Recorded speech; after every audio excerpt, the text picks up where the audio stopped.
I do feel like that's where my stream kind of sits in. It's people at the office who don't quite, you know, need to be full attention. We have a little bit to paint, spell-wise. Yeah. It's not the worst.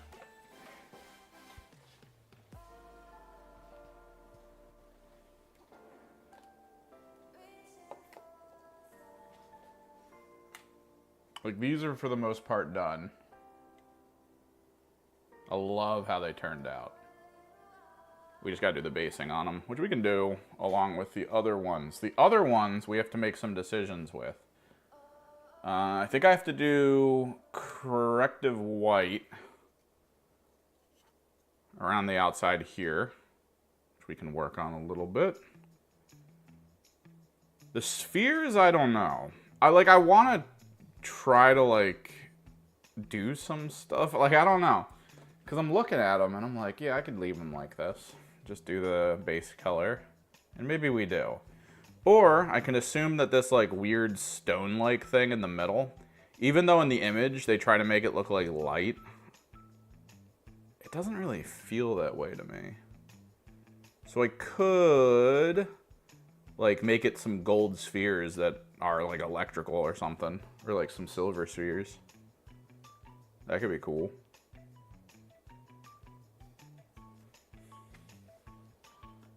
And then we need to do the gold framing for this. So let's get to it. Let's actually get going.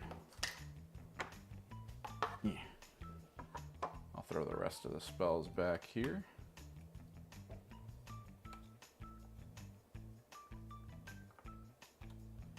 The ones we already did, which came out so nice looking. I need to servo this. Let me zoom in a little bit and servo hold. They came out so good.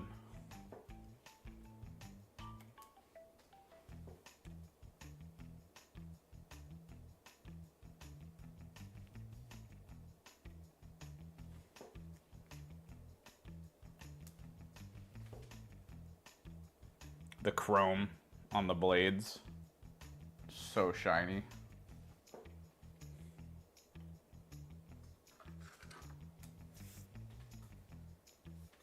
So shiny. All right, where's my white corrective? There it is. We could chrome the spheres.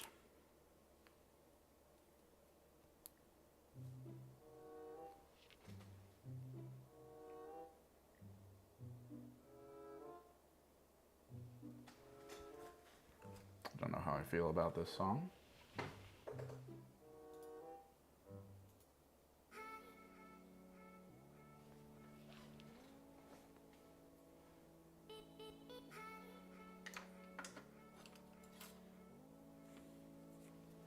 I got some more display cases up, so I finally have Magnus in a case.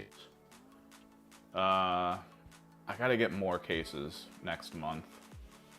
I'm realizing I have so much stuff I need to pull out here and put on display, but I hate the idea of, like, it gathering dust on a shelf, which is the whole reason why I'm doing the display case thing.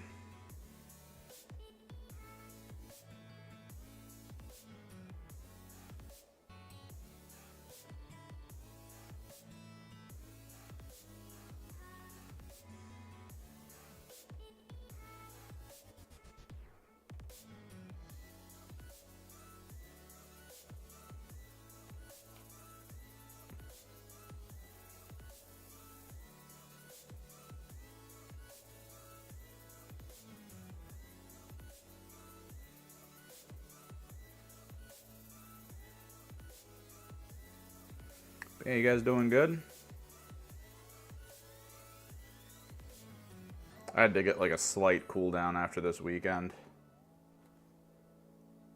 I got a game in of 40k. I really need to focus on alpha striking. I really need to focus on positioning my units to be able to alpha strike. That's something I need to, like, get over. My brain wants to work hyper statistically, To the point where I look at the field and I'm like, oh, that's a 5-man squad of Space Marines. Obviously, my Venom Crawlers with their 12 autocannon tier shots will be able to kill them all. So I only need the one over there. I can split the power and put one over here. And like, that backfires on me every single time. I need to just be like, oh, I've got full tilt damage output over here. We're just gonna, you know, do the Lord's work. I can try and make it so that I can adjust by positioning well enough that they can both see things, but also be in position to be like, oh, let's go over that way. Because they are really fast.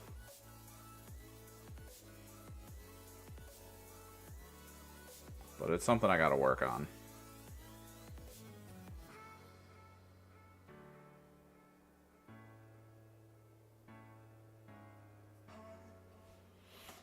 But I needed to severely cool down, because I've never felt like a pair of dice has wanted to defeat me as much as what happened to this weekend, where my opponent couldn't roll below a 5.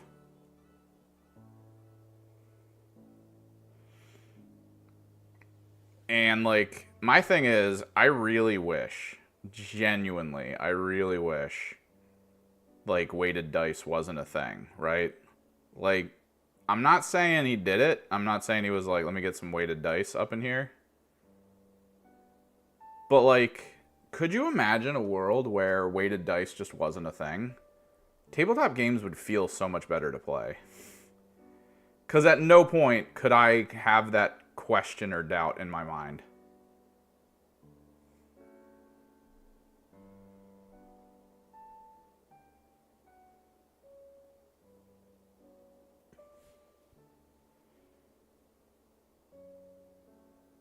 Like, I just can't have that moment of just being like, oh my god. I'm so angry right now.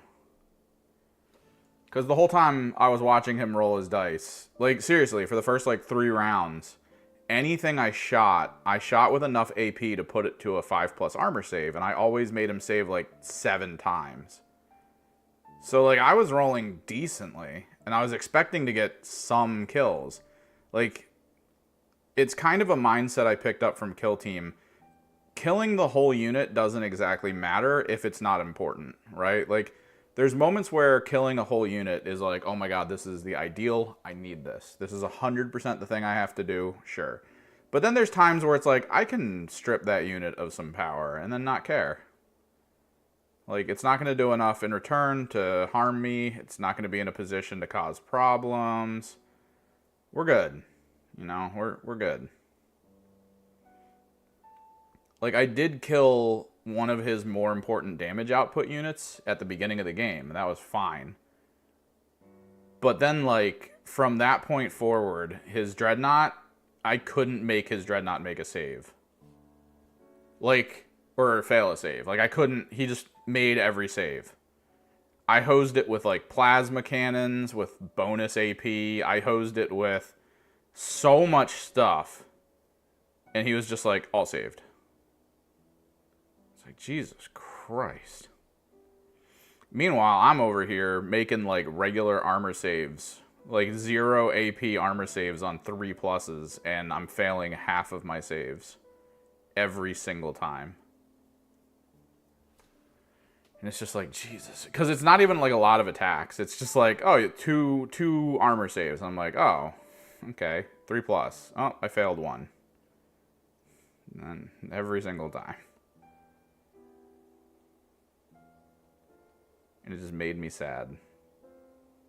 Because on the other side, I'm like, oh, dude, AP 2? Friggin' 6? You gotta make 5+ on your Space Marines, of which you have 5. I imagine 2 will die, because it's 2 damage per. So this should be great. Oh, you saved everything? Cool. Cool. And, like, I couldn't outscore him. I couldn't outscore him. Every mission I got was horrible.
So yeah, I needed to cool down this week. I needed to refocus because I felt like I was getting so angry at the dice for what happened. And I was finding myself at night just like sitting there being like, there's no way he didn't weight his dice. The thing is, if I play him again and the same thing happens again, I'm gonna be like, dude, pass some dice over here. I'm rolling those dice because like the sheer quantity of fives you're rolling, and like if you're not buying a lottery ticket every day to expend some of this luck you've built up, I don't know, man. Like, you should be a millionaire off of the lottery alone. Go to a casino.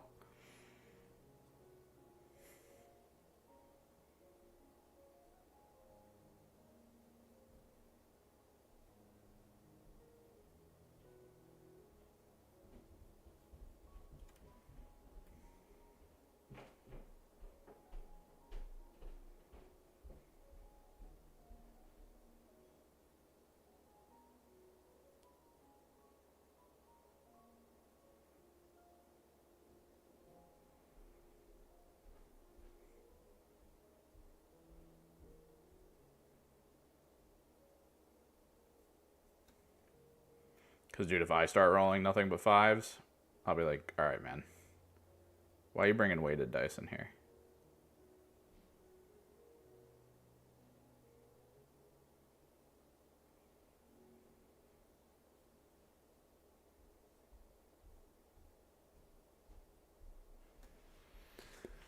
All right. Corrective white. Get a little bit more on this side. Just to build it up a little bit. So we can hit it with the Agrax.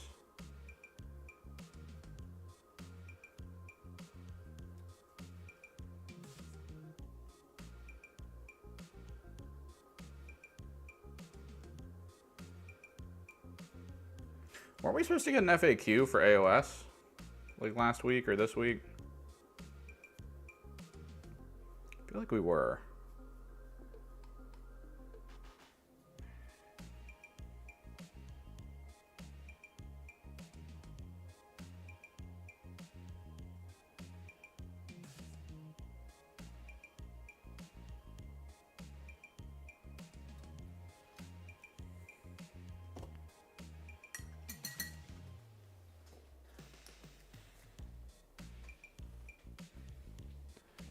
All right, let's find a good gold.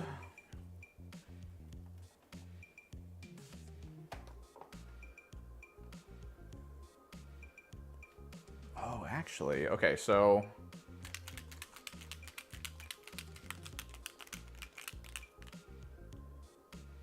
Plague Burst Crawler.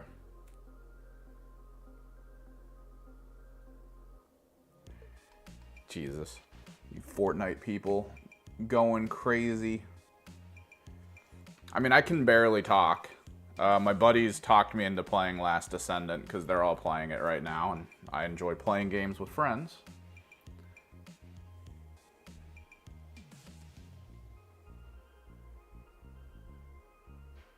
Oh, Talos. I forgot how good Talos Bronze looks. It looks so good.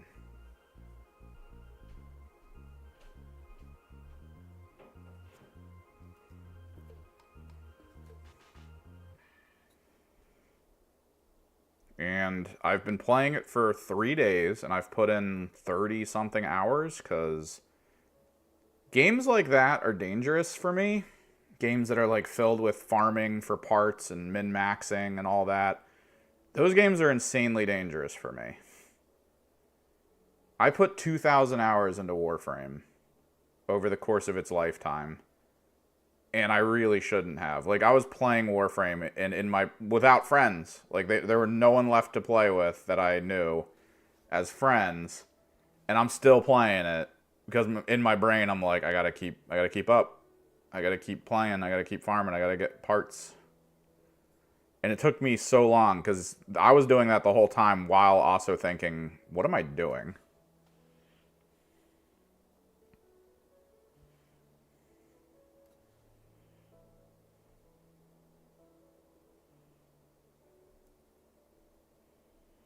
So now I'm just playing First Descendant in the same fashion. In 3 days, I've caught up with them. It's and they've been playing since it came out. I really should not have moved that quickly.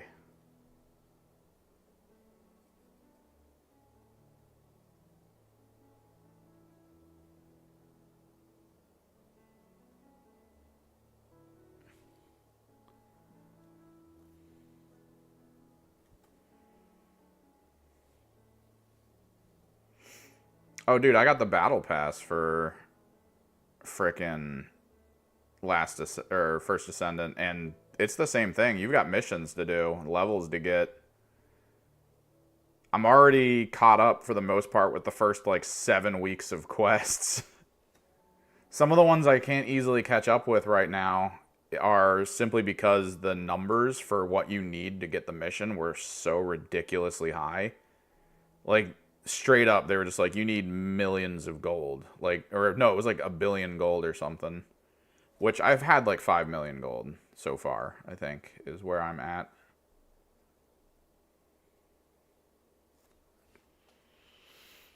What's up, Francois? Francois. But yeah, this was not a good idea. I should not have done this. But I really want to play some games with friends, and they play online like every weekend. And I'm just trying to farm, bro.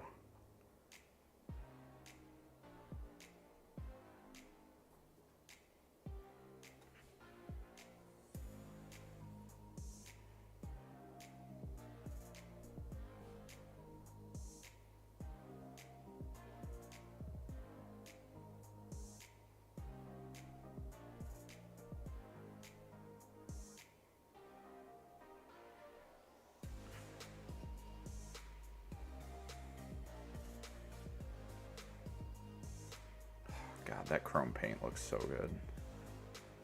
So happy we went with it.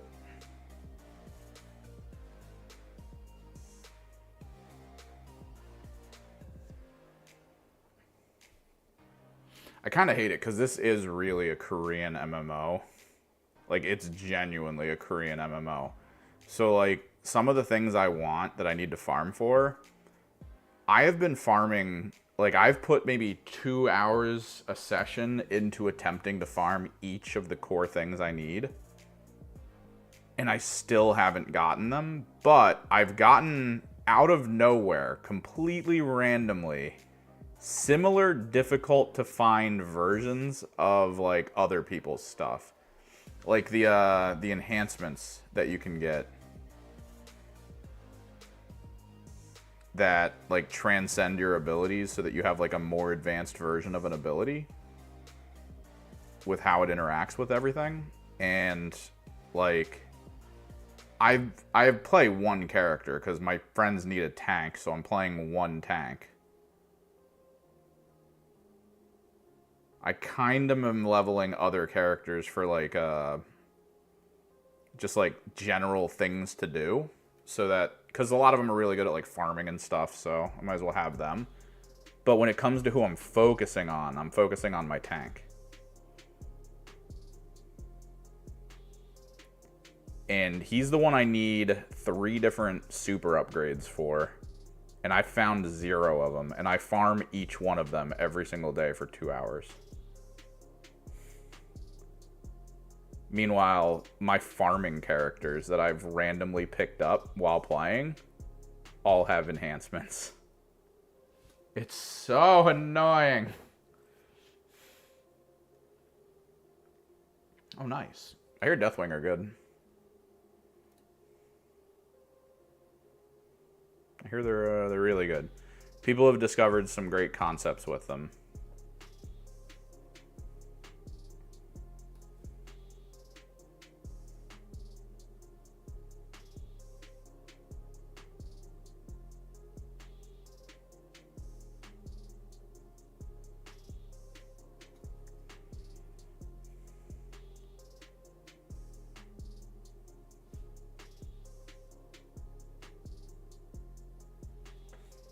The thing is, I don't even care about completion with this one. I did with Warframe, dude. I've got like every Prime weapon and Warframe itself. I've got like almost all of them tuned and upgraded to do specific things. Some of them are near unkillable. Some of them have like infinite DPS.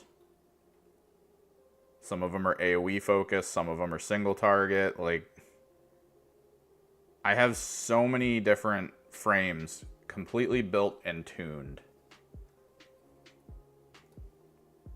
And I felt so proud of myself for having it. And then, like, none of my friends were playing. They were playing at the beginning, and we were having fun together trying to get to, like, really late game survival stages. But, like, outside of that, it was very boring to just, like, dick around doing other stuff. There wasn't really a goal in mind. Let me switch brushes for this bit. There was never really, like, a focus. And there was never really an end game for us to aim for, so they kind of fell out of it. And then I just stuck around, because, I mean, this game, games like these mechanics, dude, I love them so much. I just don't understand, like, why I love them as much as I do.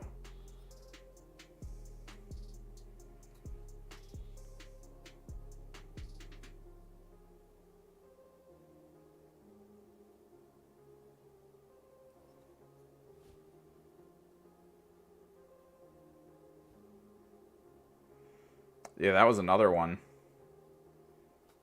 Frickin' Genshin. I did the exact same thing over there.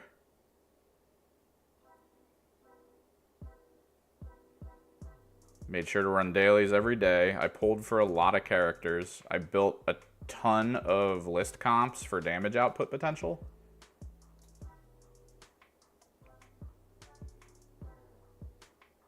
Just so I could have a lot of different characters to work from. And at the very least, that game let you go into, like, different boss fights and flex on nerds. Because you could show up to the boss fight and just be like, check out how cool all my stuff is. But then eventually what ended up happening was I was doing boss fights that gave enhancement material that I just didn't need anymore. It was just me doing something to do it at that point. And I was like, oh, okay. I should probably stop.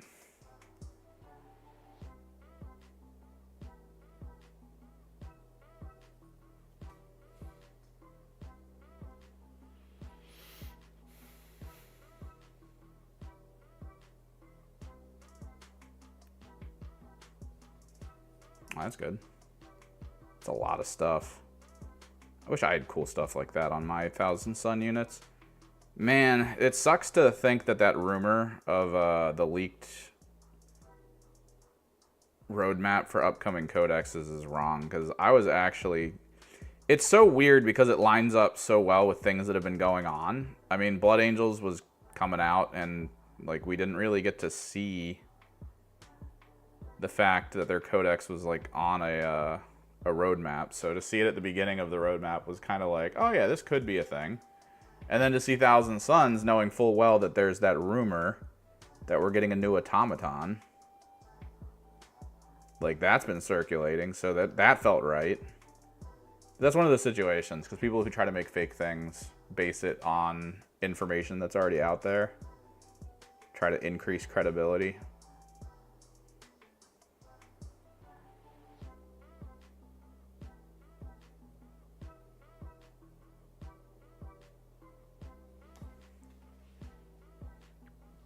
Hell yeah. Look at this mirror. It comes.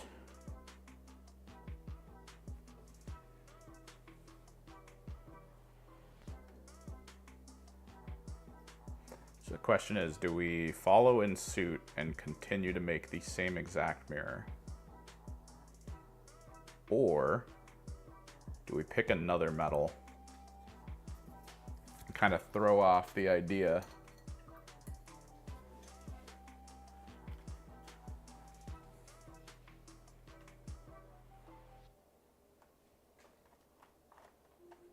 Throw off the scent. Not Hoplite.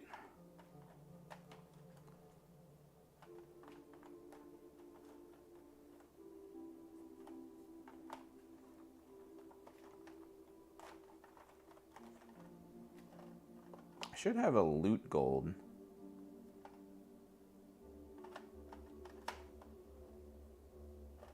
Not Aztec. We used golden armor? No. There should be like a loot gold that I have, like a treasure gold. I can't remember exactly what it's called.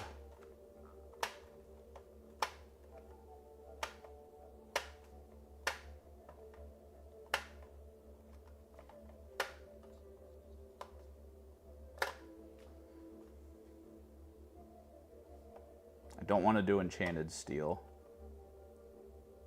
Hoplite. Let's just do golden armor.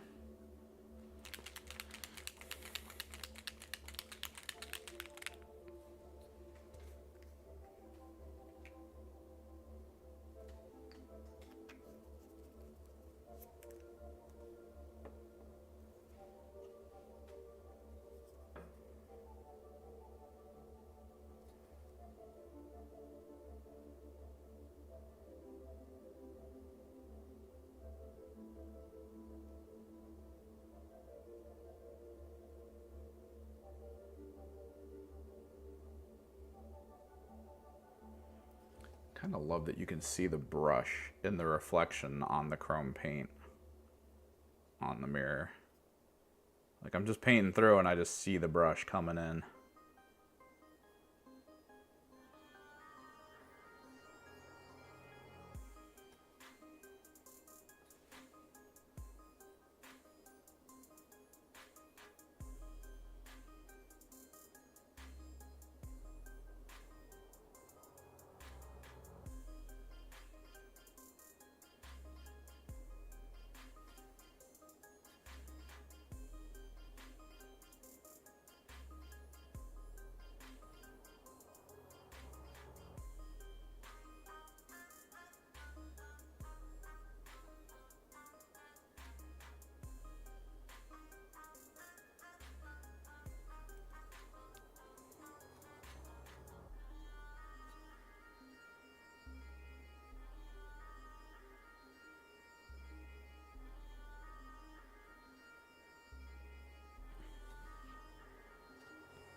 Kind of a little annoyed.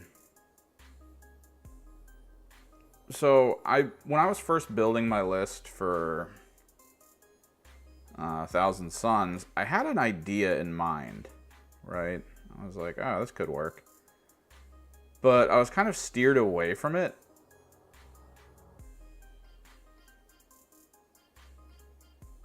By people who are like, nah, you got, this is the meta, you need so many sorcerers, blah, blah, blah, blah, blah. And I still have the units that I was originally planning on. But, like, I feel like over time, there was just this level of, like, don't do that. Because it's just not worth it. And I was watching WTC over the weekend on War Games Live. And there was this Thousand Suns player who was playing my original list idea at one of the biggest events in the world for Warhammer. And he was like doing well. It was a Thousand Suns artillery list. It was just big heavy hitters. Forge Fiends. Friggin' Magnus was on the field still. But like the entire focus of the killy nature of that army was less on like you need Cabal points and more on, hey, you just have units that hit like trucks and are very survivable. And that was it. That's what he had on the field. And the more I looked at it, the more I was like, God, I wish I did that. I wish I actually leaned in on that approach to how to play the game.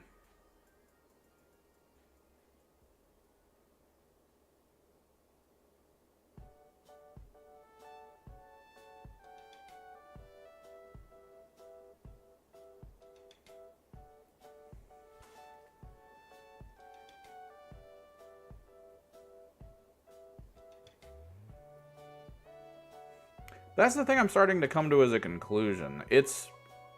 So you're going to go up against anything at a tournament, right?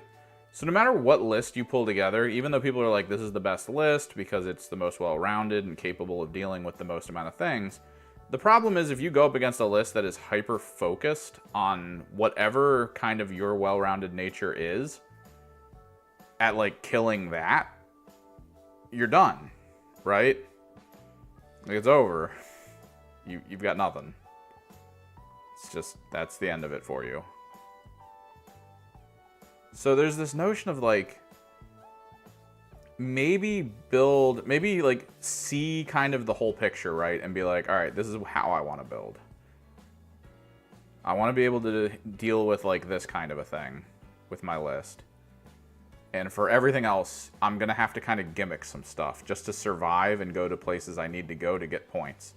It's going to be less about like killing and more about just utilizing general mobility and positioning to overcome an opponent that's like designed to kill my army. Whereas then you go up against other stuff and you're like, oh, this is easy. Like the 4v4 tournament I put out, the 4v4 tournament I went to that I lost, I lost pretty hard at pretty much most of the games. I was playing Chaos Knights, which, I mean, already not meta, but I went up against an Orc army. After the Orc Codex released, it was the Horde army. Or no, it was Bully Boys. That's what it was. And he had a ton of Orcs and Grots. Like, he had all these Grots that were mechanical Grots. Like, he just used them for scoring, blah, blah, blah. Like, it's simple stuff. And we all decided, looking at kind of the lists, that I needed to deal with the Orcs. And I was like, yeah, I kind of agree. And I had already, in the prior game, I kind of went too early. I mean, the issue is I was playing Thousand Suns, and being a Thousand Suns player, I knew that there wasn't like a go too early situation because my opponent could easily like double move and just be where he needs to be, like turn one to just douse me in damage. It's just not good. Like, I know he's going to be able to just pick a unit and kill it. Because that's what I know that I can do with my Thousand Suns, so it's just how it is.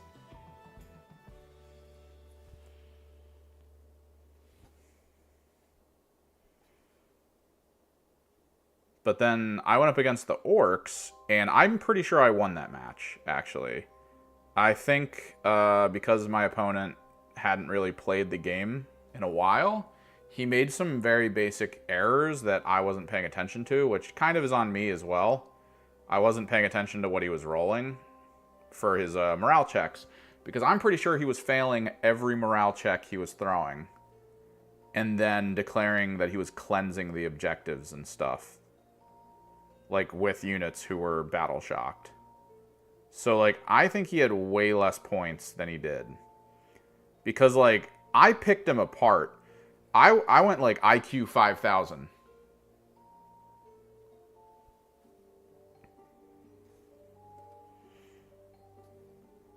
Straight up. I was just IQ 5,000 mode. Turn one, first go that I had. I missile-hatted all of his Grots and his Storm Boys to death. He had no more points gaining mechanics units at all. I also blew up one of his, the big trucks. My frickin' Desecrator was just annihilating things.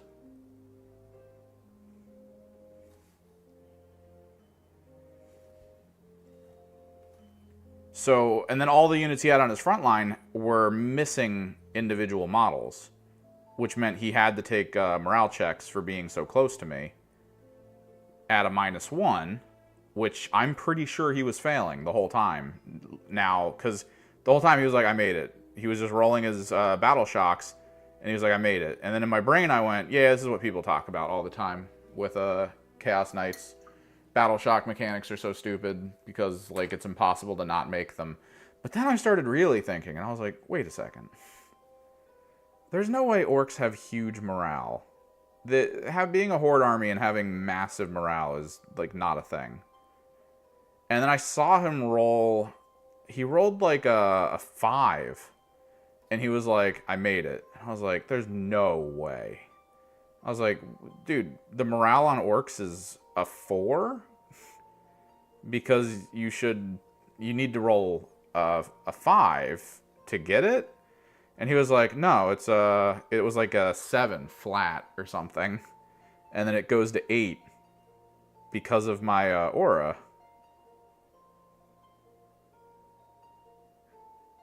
And he was like, I'm rolling lower, because that's how it used to be. You would roll lower than the morale or something, because the morale would reduce based on, like, units killed and stuff, and you had to, like, meet the number that was, like, low. And I was like, it was turn 3 when I found this out. And I was just like, oh my god, you've been battle shocked this whole time and scoring points using your battle shocked units. Because I've made sure none of the other points on the map were able to be captured by you. I made absolutely certain of this.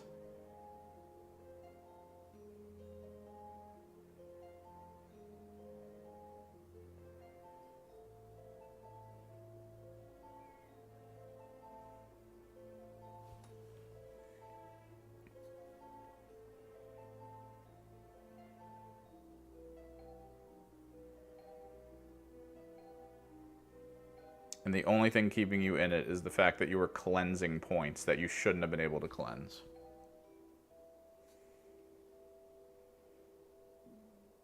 He beat me by like 1 point at the end.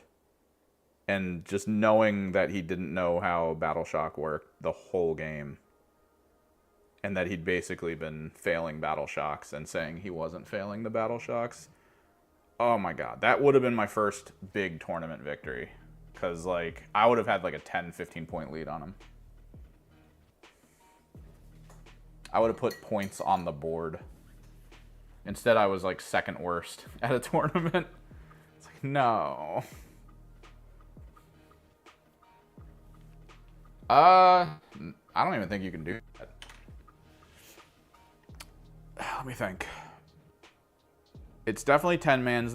You could go to 100 with... No.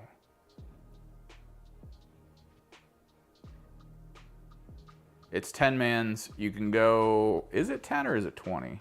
I think it's... Yeah, it's 5 or 10. And 10-man, you can only take 6 total, which means 60 total 1,000 Suns. And even then... How much is that in points?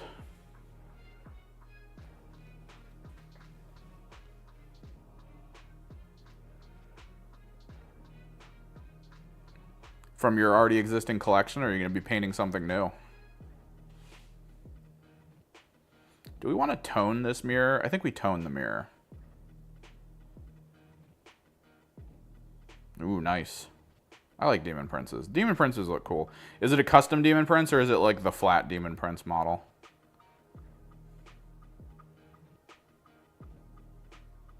Continue.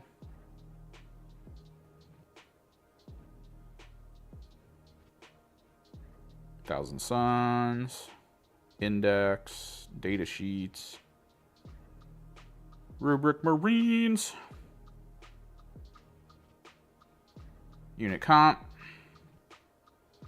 So 210 points.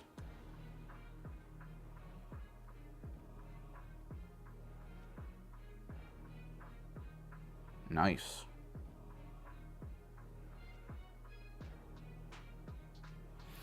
So 210, so you'd have 60 Rubric Marines on the field, 1,260 points.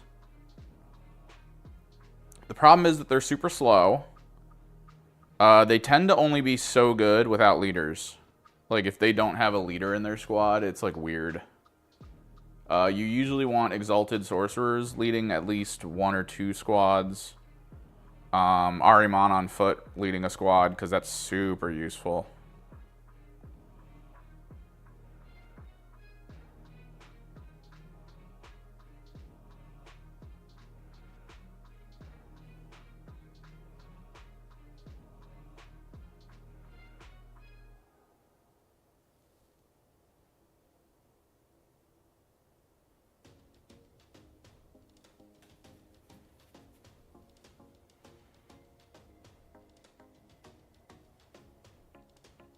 What do you mean 10M? Do you mean a data sheet for rubrics? The only other battle... The only other... No. No. They don't come... The only thing they come with base is rerolls, which, that's huge. That's absolutely huge, is their rerolls. In particular, it's... You're thinking, like, dude, lethal hits comes from, like, Death Guard. That is brutal. I've been at the brunt end of that. And 5+ is... No. They don't get lethals on 5s at all. But they do get re-rolling the wound. You re-roll wounds of 1, and if your target is on a point that you don't control, you re-roll your whole wound. Which is why you go Flamer rubrics, because then you don't make your hit rolls. You just roll D6s. And then you roll wounds with full re-rolls. And if you roll any 6s on the wounds, it's +1 AP. So, like, it's good. Like, they're not bad, but no, you don't get lethals on them. I'm trying to think, especially not lethal 5s. Even with leaders, you get... Like, Ahriman gives them +1 to their wound rolls. That's really good. An Exalted Sorcerer just gives them a 4+ invulnerable, as well as the ability to resurrect 1 or 2, or the Sorcerer takes damage. Regular Sorcerer is a sort of pseudo lone op. It's like an 18-inch lone op. But then he also provides... I think he provides sustain.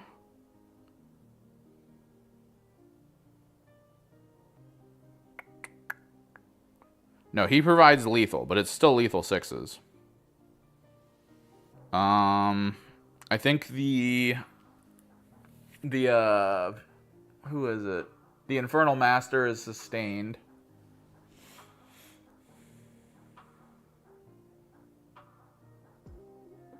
Yeah, old T-Suns were crazy. Current T-Sun system is you want Magnus. The detachment they gave us in the index, you need Magnus. It maximizes Magnus's output potential. And for the points, it just makes him so good. You want usually 2 squads of Rubrics, both Flamers. You want Ahriman leading one of them, an Exalted Sorcerer leading another. You do usually want, like, there's one of the top players in the world uses a Demon Prince with wings, which at the store I play at, I'm constantly told not to use it. But I think it's still really good. Like, it's still such a really good concept because it has constant uppy-downy. It makes it so your opponent has to screen their backline, which means they might not use move units forward, which means you now have a Demon Prince that's really good at getting into combat because it's winged, and it can guard your front line with good melee. You give it Arcane Vortex so that it hits like a truck. Then you usually take like your Exalted Sorcerer squad with its rubrics and give it the crystal so it can be picked up and put down as well, so you have 2 uppy downy units. Then you usually a lot of people go cultists because you can move cultists forward. They have scout, but you usually go... A lot of people are going Zangors because Zangors are a bit more durable. They're also considered battle lines, so in the current mode of the game, battle line gets bonuses depending on mission. So you kind of want Zangors.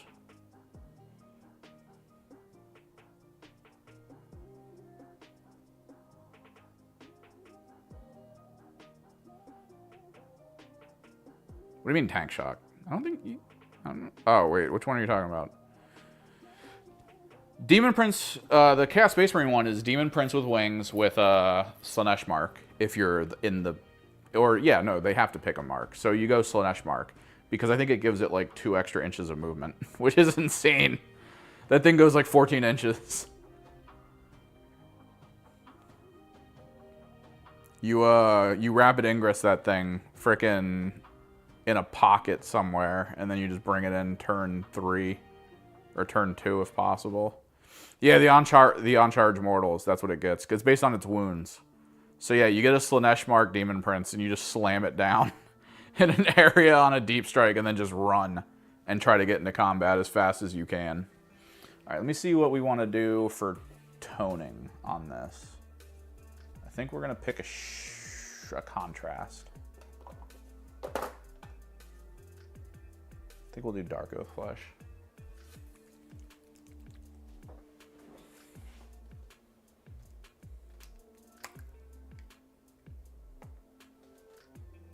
But in Thousand Suns, it gets the Winged Demon Prince gets uppy downy as a constant, which just means it's a constant threat. That's like the whole point of it, is you have this constant threat on the field of, I'm over here.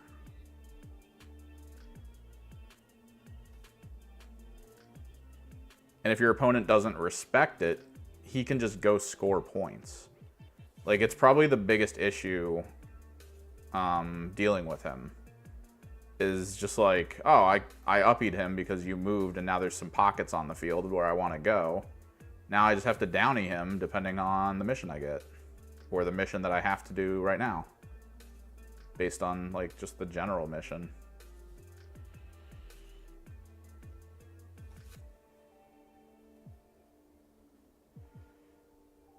No, yeah, if there's a wall on your front line that he can like sneak around real quick and just jut out of, you can get him into combat right away.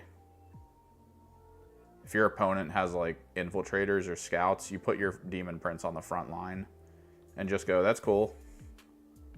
Bring them close, that I may kill them.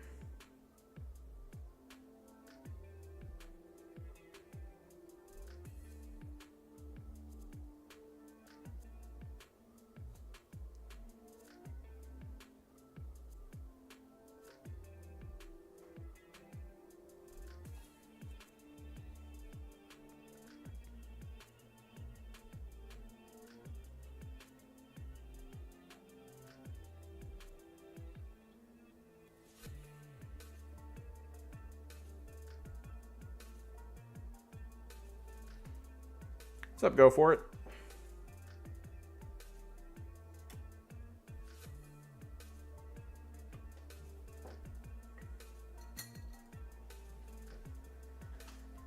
All right, Dark Oath that one. We're gonna do Snakebite on the other, I think. Pull out the Argos Dunes.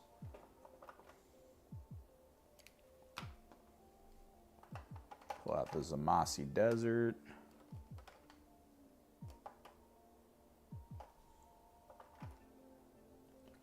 Skeletal. I do need Skeletal Horde, actually.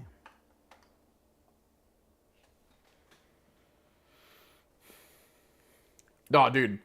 I want to do a Zangor army. I want to be that asshole who does a Zangor army. No, not with bows. You can do Enlightened with bows. Which you can do 3 squads of 6, all led by shamans, which is actually not the worst, because those shamans provide those squads feel no pains that are really good, as well as +1 to hit, which makes the shamans hit for 2s, which is incredible, because they do have a really good attack that has no AP, which sucks. But I think you want to do devastating wounds for the most part with that army. That way the shaman's abilities, which do good damage, just no AP, have a chance to devastate, because it's actually a lot of attacks. But you'll have the bows on discs. The idea that I had was at least 2 squads of bow enlightened with shaman leads, and maybe 1 bow of spear enlightened with a shaman lead. 120 Zangors, like 2 Mutalith Vortex Beasts, and 3 Demon Princes. Like regular Demon Princes, because the Demon Princes provide the stealth aura. So you spread the Demon Princes out to provide all of the Zangor's stealth, which means -1 to hit across the board for everything. The Mutalith Vortex Beasts stay within range of the Demon Princes as well, because Mutaliths are great, but they're not as durable as you would think.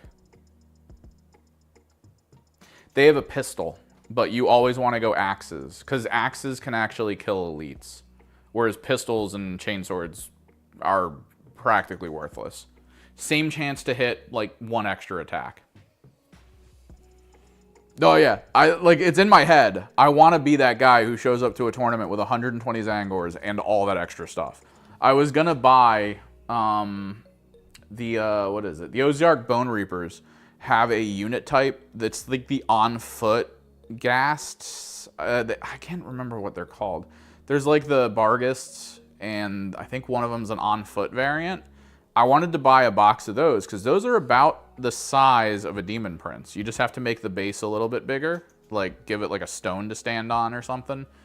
And I was gonna do 2 of those, make them look like they're made of magic, and then have my one core Demon Prince that's actually a Demon Prince, so it looks like he creates 2 images of himself that run around the field.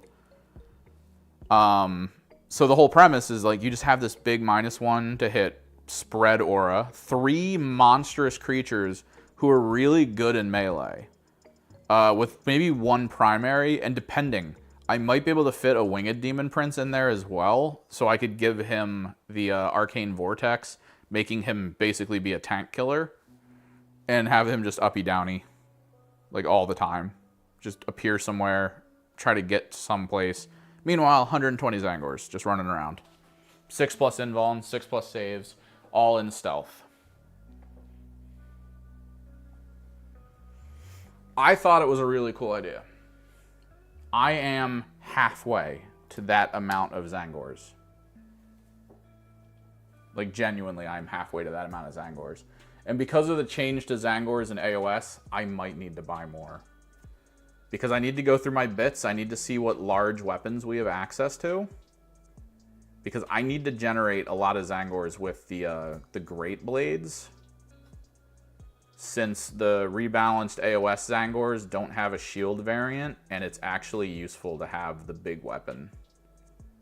Which I have 1 of, I think, in total among all my Zangors. We have 1 great weapon. Because I originally, for the old AOS mode, I accidentally built it. I knew its stats, and I knew it was garbage comparatively, but now it hits the same as like a regular weapon in AOS in terms of like chance to hit. And it does so much more damage. And it has like a built-in rend. So now you actually want them on the field. Which is why I made a list of Warflock for AOS that I was like, this will work as a list, it's good. But I'm not going to use it, because until I can get those weapons like I need, there's no reason to use it. I'm going to be underpowering myself. Whereas my demon list also works, has no variants of anything in it that I don't already have. Like, I have the icon bearer for the pink horrors, but I don't even think I use my pink horrors, honestly. I have everything else, though. I have the wand version of the Lord of Change, so that's done. I have Kairos. I've got everything. I got the Changeling. I just finished painting the... which one was it? I finished painting the Fate Skimmer. So I've got a lot of mobility on the map. I feel like I'm doing all right with that list. It's a 3-drop. We're finishing all of these endless spells. Cheapest way to get Zangors? Okay. I don't know if it's going to happen again, but whatever system you have to track the combat patrol. Okay, there's 2 things, right? There's 2 ways. If you're not playing AOS, I actually would say look into this first way. Buy Kyrics. Let me go grab them. They're over here. AOS has a unit called a Kyric Acolyte. It's also Tzeentch themed because they're disciples of Tzeentch. What's up, Quendy?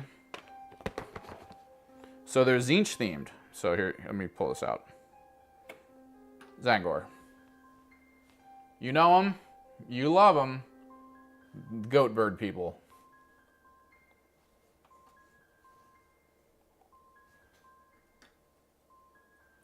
Kyric.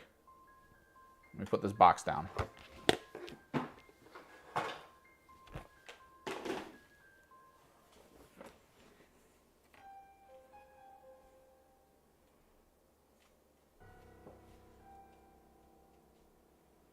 Pretty much the exact same size, same profiles, same base sizes. You get 20 Kyrics in a box for $10 more than you get 10 of these. So you can get to 120 of Kyrics faster than you can get to 120 and cheaper. So I would keep an eye on Kyrics if any boxes go on sale. Because you could paint their skin tone, like they have little feathers on them. You could paint their skin tone the same way as a Zangor. And just be like, yeah, they're Zangors. They're just Zangors wearing cool masks, that's all.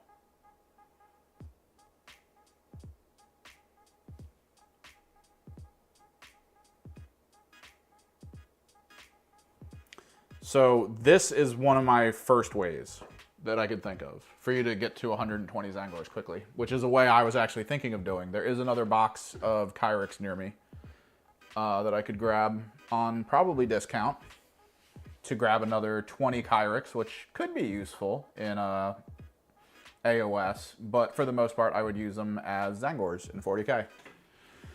I don't think too many people would complain about it because it is Tzeentch. It's physically a Tzeentch model. Outside of that, an idea that I had was... Oh, I think I actually know what I wanted. Okay, we'll do that in a second. An idea that I had was keep an eye on Amazon or resellers. What's up, Arturo? It's good to see everyone popping in. This is good. I hadn't streamed yet, and I was worried.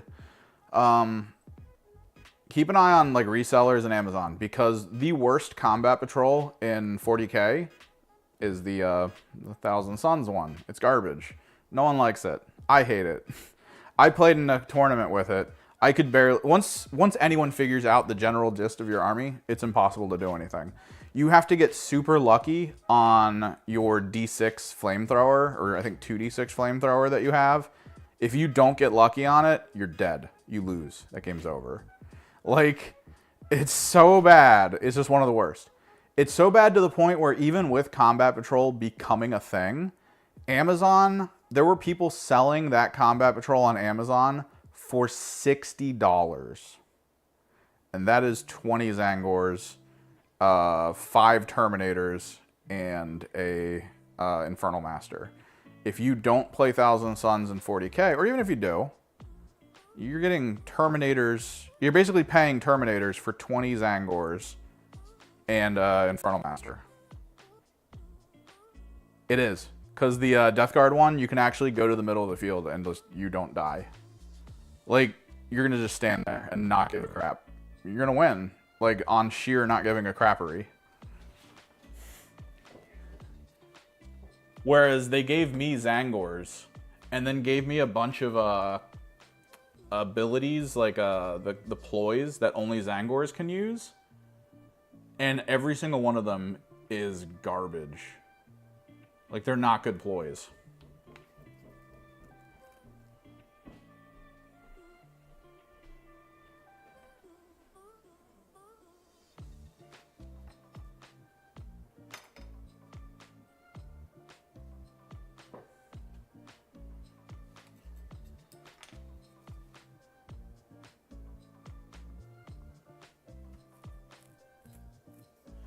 The Tau one's not bad, though. Like, the Tau one kind of works, because it's built in that it doesn't really need to go anywhere. It can just do basic BS.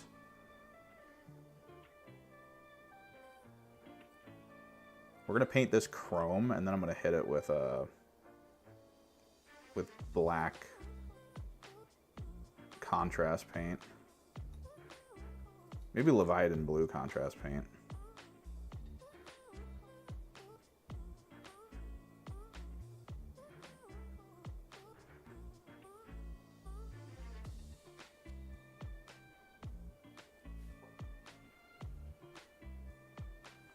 Beastmen are about the same size, because Zangor are Beastmen. Like, they're just Beastmen. I will say, though, are you talking about Felgor Beastmen, or are you talking about AOS Beastmen? Because AOS Beastmen, they're weird. They don't have, like, as good of a profile, because they're still old models, so they're, like, tightly packed. But if you're talking about Felgor Ravagers, a lot of people in Kill Team actually use Zangors for Felgor Ravagers if they don't want to buy the Felgor box. Because you can do some simple adjustments and augments to make Zangors look like the specialist from Felgor.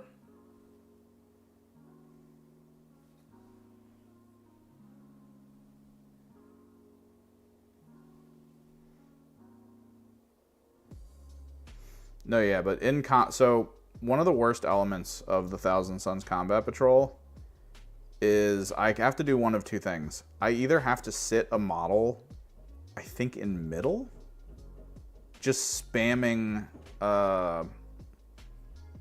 like an ability in order to max score your secondary. Like, he can't do anything. He has to just stand in middle spamming an action.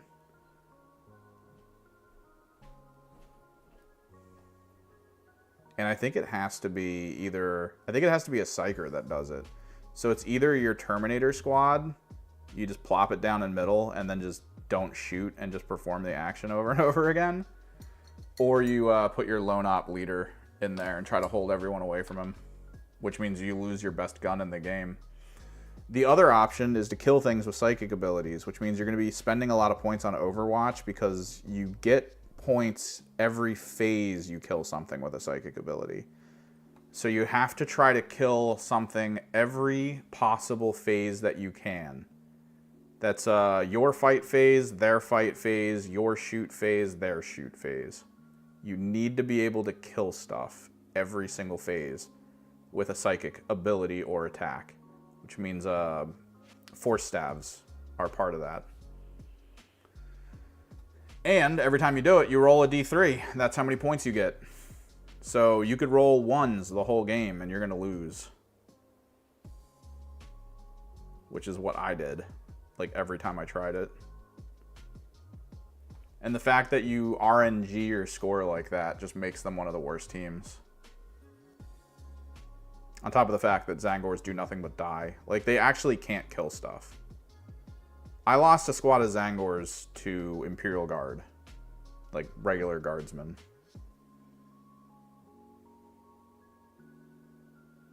Zangors are the most meaningless unit that I've ever experienced in the game.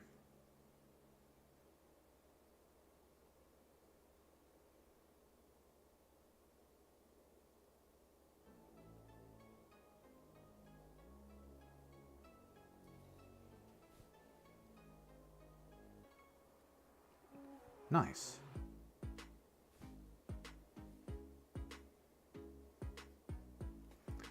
The only way, okay, so in that Zangor list we were just talking about, the only thing I was thinking of that could be kind of cool is to see if you could fit a 5-man Terminator squad with a Terminator Sorcerer Lord onto the field somehow. Because the Terminator Sorcerer Lord actually makes the Zangors not as bad. As well, the Demon Princes that are on foot help the Terminator Sorcerer Lord squad usually once in a game. It's not often, but it's kind of helpful, and it happens once. Right? So the Demon Princes provide either Rubrics or Terminator's precision. The Terminators provide every single, I want to say, move phase. You apply a debuff, I think at the end of the move phase or the top of the shooting phase. It's one or the other. You apply a debuff to a single target. You don't have to take a test for it. It just happens. You just declare it. That unit that you marked, any attacks that hit it from any Thousand Sun units, they get to re-roll rolls of 1. Which doesn't sound great, but Zangors have sheer quantity of attack at the top end. 120... Yeah, but then, dude, Mutilate Vortex Beasts and the Demon Princes that I refer to, you might be able to get away with 2 Demon Princes on foot and keep your auras, like, decent. But, like, that's practically 1,000. Those things are, like, 200 points apiece.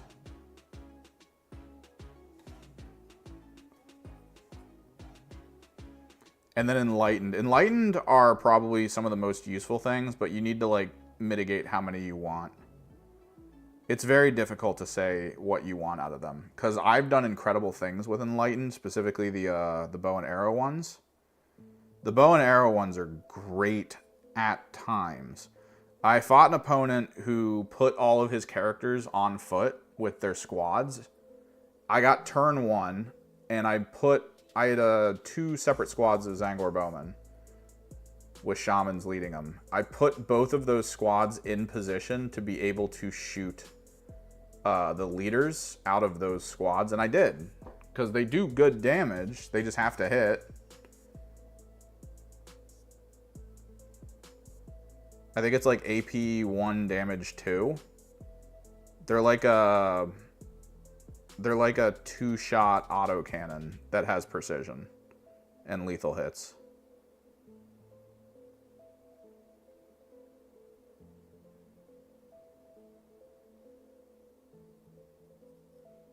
And I basically ripped his leaders out of his squads with those.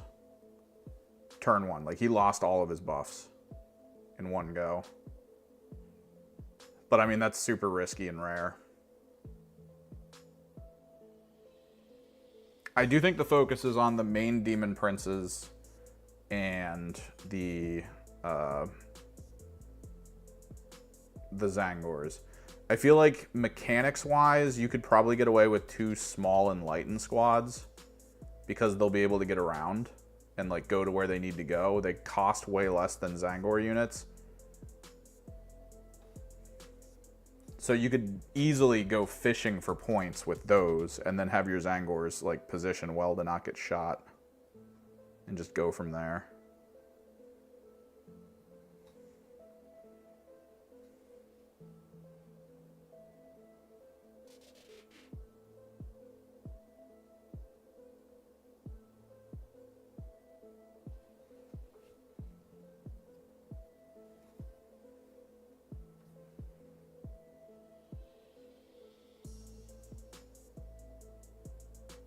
And also, weirdly, Terminators aren't as scary. Like, in a field of 120 Zangors, your opponent's going to know that shooting the Terminators is a dumb idea.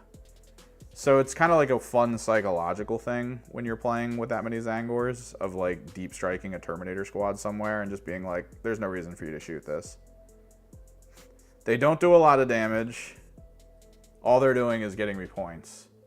And they're more durable than anything else on the field. So you can either shoot everything else on the field to try to kill it, or you can shoot my Terminators, who are also awesomely within range of a Demon Prince, which means they get the -1 to hit. So good luck. Now, I'm saying this. This is kind of the annoying thing about the game. This is how my brain works with list building, because I've done this. The list, I'm not with Zangors. I've done something kind of like this. I did it with a Chaos Spawn. Also, keep an eye on Chaos Spawn. Chaos Spawn are actually really cool. Because they're beast, you can't anti them. There's no anti-beast as far as I know.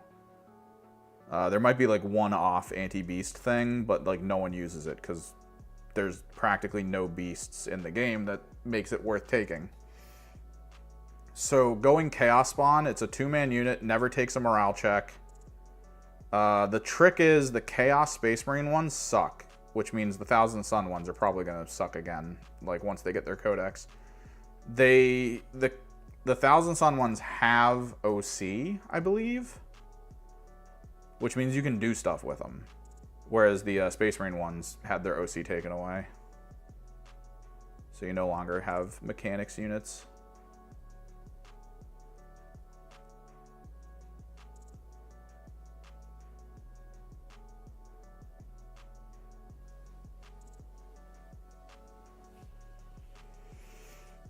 But at least for now, going Chaos Spawn and Thousand Suns, it could be useful because they can go through walls, so you can kind of keep them very safe.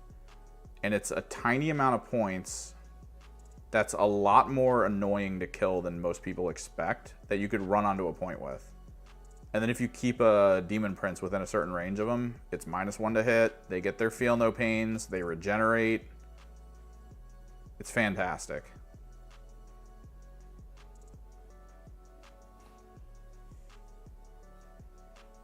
I actually bought a bunch of Minotaurs, like the Slaves to Chaos or the Slaves to Darkness Minotaurs, and I painted them to look like giant Zangors because it's the same base size as a Chaos Spawn, and you can actually make their profile be about the same as well, which is fantastic. Because they're also hyper cheap. And they're a lot faster than regular Zangors. So you can achieve some really good things with them. So I would say to try to put at least 3 squads of Chaos Spawn onto the field for their value.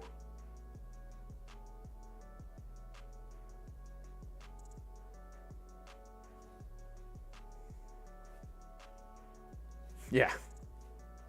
No, it's a fun idea. I think it'll be more viable when the codex comes out because there's no way they drop that codex without a detachment that's Zangor focused. There's no way they do it. There used to be an Army of Renown that involved all Zangors for the most part. You had to have more Zangors than you had Rubrics and Terminators combined.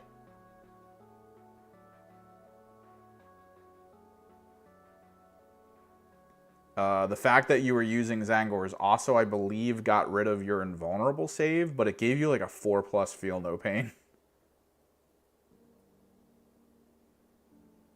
Or I think it got rid of the invulnerable save on the Rubrics.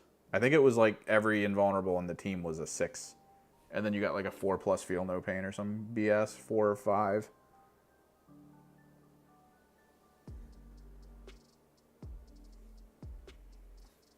And the big thing with them is it was like you spend a command point and then you can pick like 3 Zangor squads to return D6 Zangors to in each squad. Like you were just churning Zangors the whole game.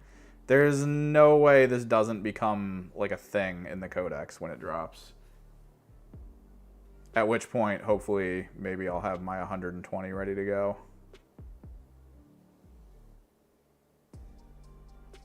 I'll show up to a game day, and my opponents will be like, cool, how many rubrics you got? I'll be like, none, sir.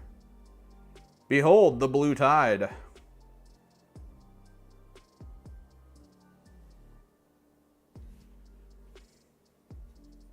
They're so easy to paint, too. It's just Aethermatic blue.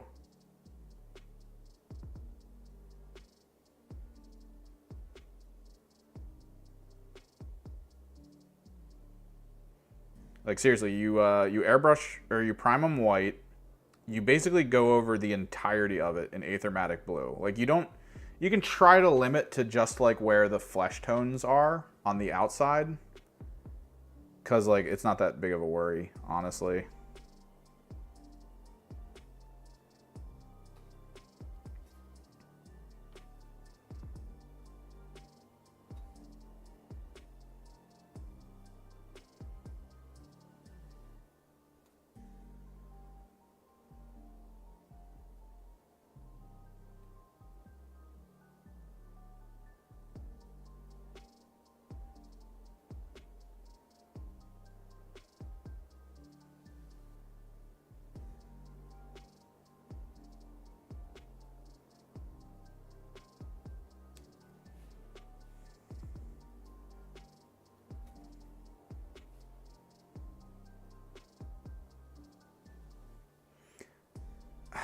I don't know. I think they maybe do it more like how the boarding patrol was, where they give you a couple chaos spawn instead.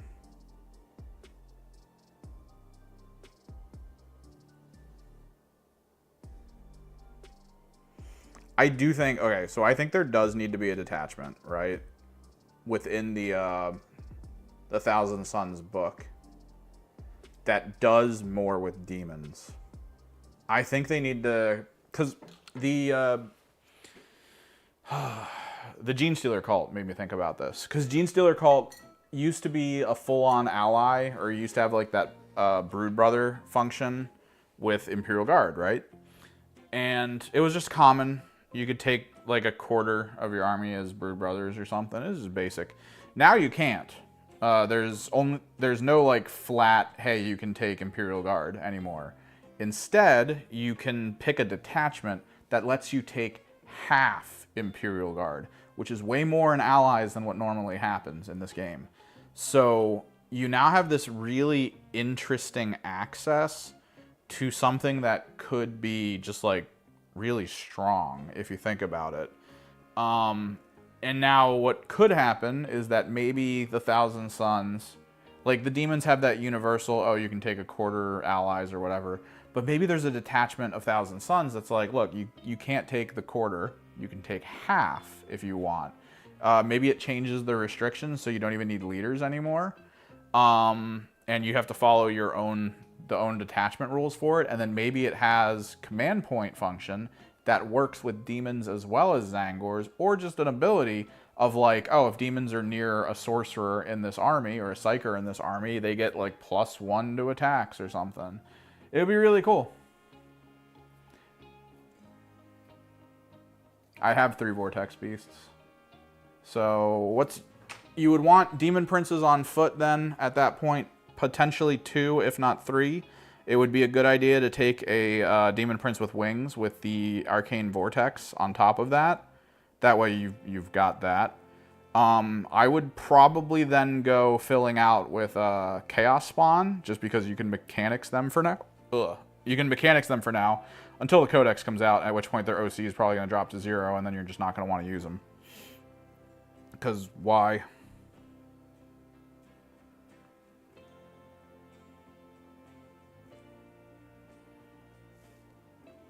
Then you might switch over to like Tzaangor Enlightened instead. The trick between Tzaangor Enlightened and Chaos Beat, or the Chaos Spawn, is Chaos Spawn can go through ruin walls. Enlightened have to go around. So that's kind of an issue. That's why right now I would edge out Enlightened with Chaos Spawn. All right, what color do we want to do with this? I think Leviathan blue is a good idea. It's a really dark blue. Like, genuinely really dark. I actually like using Leviathan. Lord Discordant? No.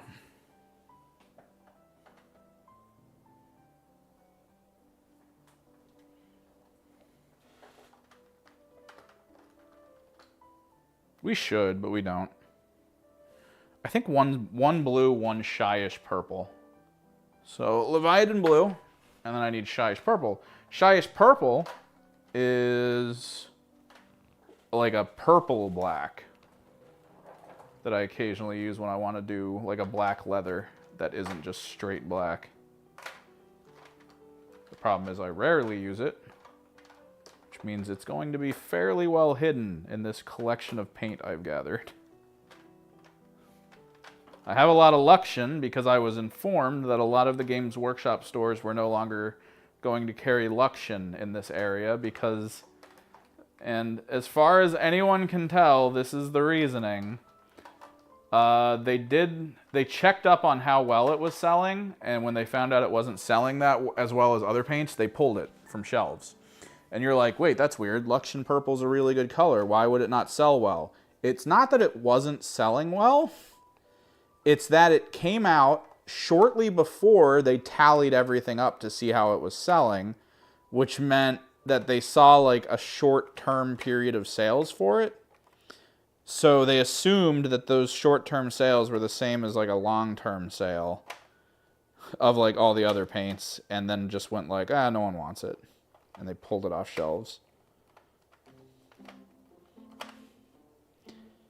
Because Luxion purple is the purple that everyone's like, I need this.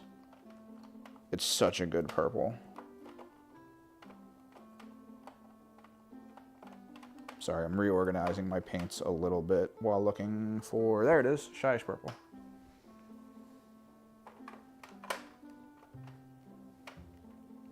Should probably move the contrasts to one side, the shades to another.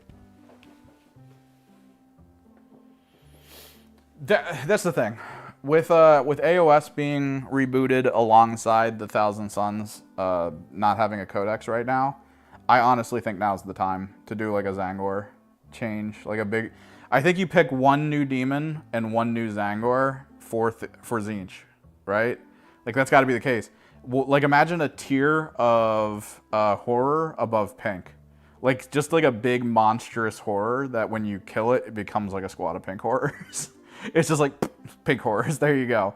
Then the pink horrors can become blue horrors and all, horror the whole way down. And they do that, and then they add like a Zangor of some kind, like a Zangor on a beast. Like it doesn't have to be crazy. It doesn't have to be like a big demon engine. It could literally be like just a weird twisted demon, like almost like a chaos spawn designed to be a four-legged monster, and then just a Zangor on its back. The closest thing you have to it is a Zangor Shaman, because that's kind of more lore-wise what they do. They summon a Screamer, and then they turn it into a Disc of Tzeentch, because they're that good with magic. Everyone looks at Zangors and is like, oh, they're dumb. They're just bird horse people. In lore, in 40k, this is lore as far as I know from what I've looked into. I haven't directly seen it in the book, but I've seen it referenced. Abaddon has said out loud that the greatest spaceships in the Gothic fleet of the Chaos Space Marine army were built by Zangors. Zangors look stupid. They look like just savage monstrosities that have no chill. They are apparently the most effective creative craftsmen in the entire 40k army of Chaos Space Marines.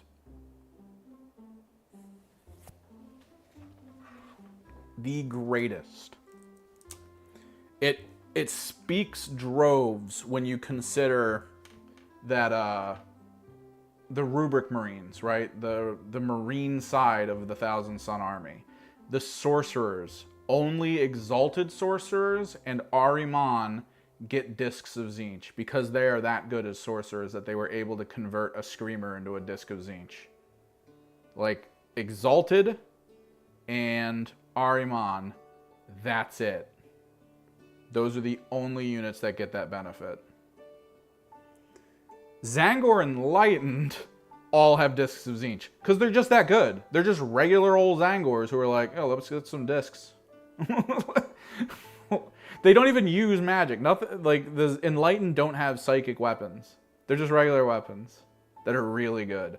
They are able to fell units like heavily armored Marines in a squad of 10. They're able to have bows that are able to hit those units. And the way this is described, they're actually shooting basically like hunks of metal, like shards of metal, like kind of a little special but not super special. But they have such intuition and psychic understanding of the world that they can, instead of firing an arrow and then just being like, oh, this will work, they know exactly when to fire in all of the possible futures where that arrow hits a weak spot on that armor. Like, they're able to thread the needle across a battlefield to hit a Space Marine in, like, the neck, just at an angle where it goes into the weakest part of the guard and then just pierces in and just stabs him in the throat. I'm now hearing what this song is. I am sorry. Twinkle Twinkle comes up a lot on the frickin' YouTube list. I hate it. But yeah, that's what Zangors are. I'll start this one with Shyish, I think.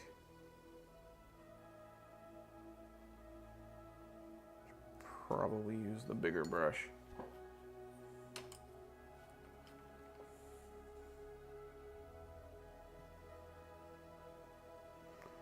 Despite all this lore, there's like nothing about Zangors that sort of reflects that, though, which is a little sad, I think.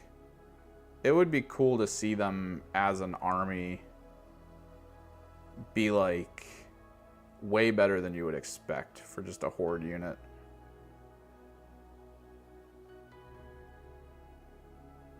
But like general horde armies are just their standard units are way better than Zangor's, which kind of sucks. 'Cause I think they could be useful.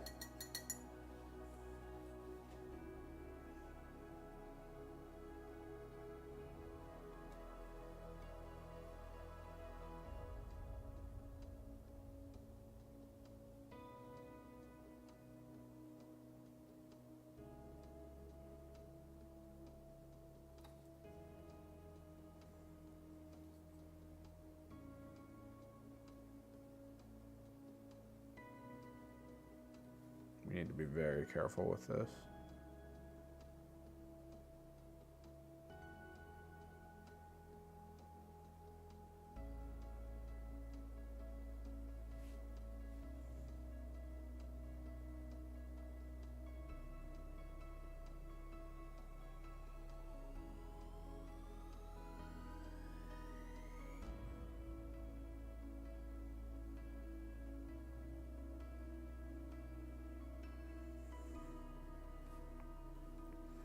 It is one of those situations, though, where I think it's one of those, like, underestimated lists. Like, for a while there, Chaos Space Marine lists were all about the same. It's just, like, Squadda Possessed. You know, Bikers to do general points, all that. You know, this is very basic. Very basic unit picks. But then you see kind of, like, one of the bigger, more wild lists is just all cultists. It's all cultists, a couple predators, Abaddon, and a Noctilith Crown.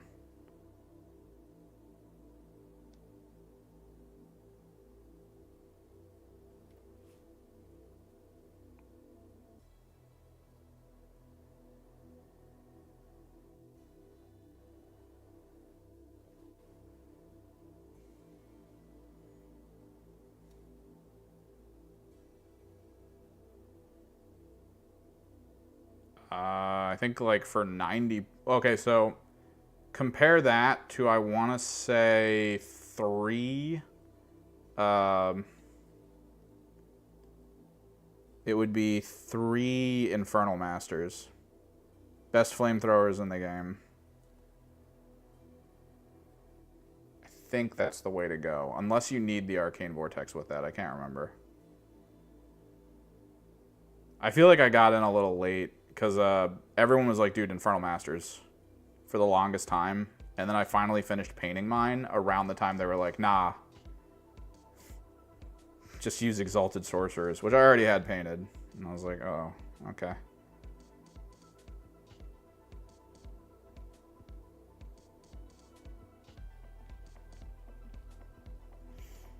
But it's kind of the problem with Thousand Suns. Like, all the coolest benefits that a lot of the units have don't help themselves, which is just really weird. Like, I think Infernal Master provides sustained hits to his squad, but he has a flamethrower. It's just, I don't know, it's a little sad.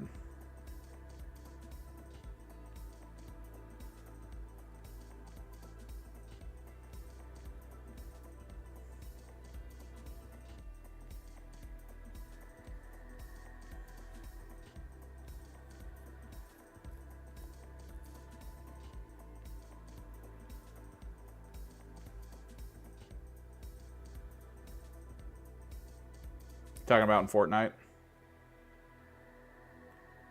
That's kind of the thing. I feel like Games Workshop is in a position to want... Like, isn't there a Fortnite Space Marine thing going on? I thought there was.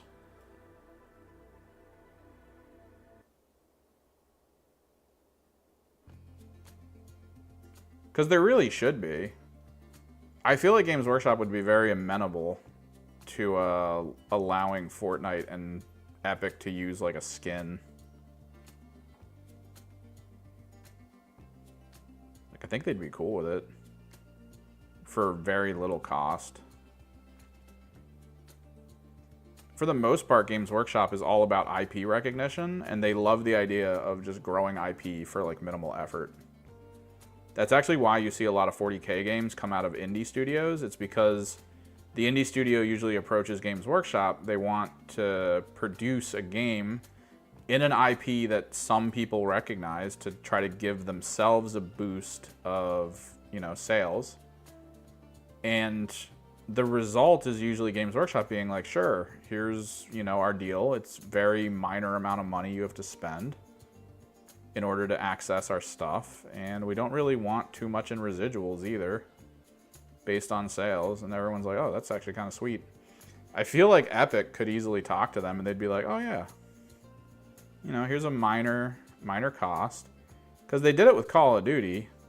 And I'm almost certain that like the value that came out of that was just so minor for them to like earn money off of it. But it was more the value of like our skins in Call of Duty. This is great. Oh, dude, but they need the Fortnite demographic. This is the thing. At events and tournaments and stores I go to, it's all like us, right? Like it's all like 30 and 40-year-old people. But once in a while, you get someone in like their mid-teens. And you're just like, oh, thank God. This game's gonna hopefully survive.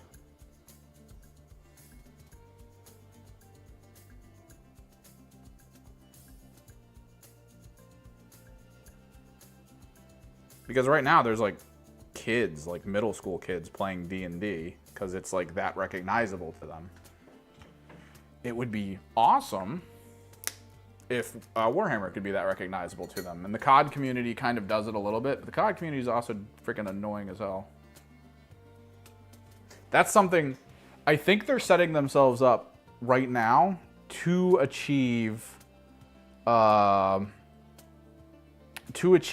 like an ease of entry, right? Like Kill Team's kind of ease of entry. It's like $60. You get it for like your birthday or Christmas, right? Ta-da.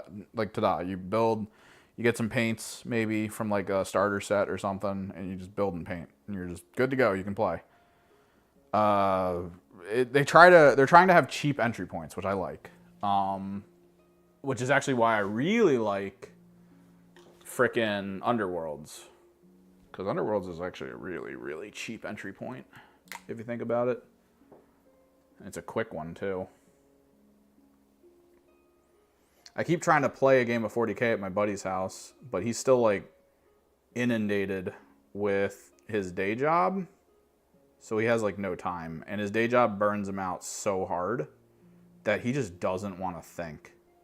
Which is why he's pretty much playing First Descendant right now. Because First Descendant is all about just like pick place to go, run place 100 times, get object you want.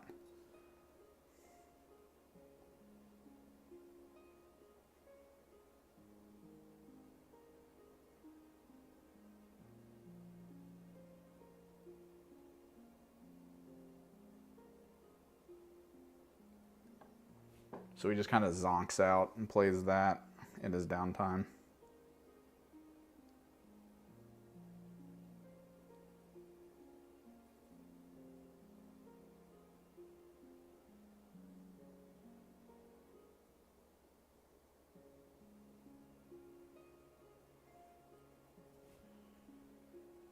Yeah, it's the new Korean Warframe Destiny crossover. I kind of love that they really put everything out on the table as to like their demographic. Dude, this first season, the inaugural season of this game being released, is when they decided to put out these skins that were basically like all female characters wear thong onesies as like bathing suits. Like they just did the bathing suit run. And it's kind of funny because if you look at the shop for the bathing suits, what they seem to have done is they made a universal male bathing suit. Like it's just swim trunks and an unbuttoned shirt. And all male characters can have it. It's just the same. But then every female character has a different swimsuit. That's like set for them. Like it's very clear. They know what their demographic they're aiming for is.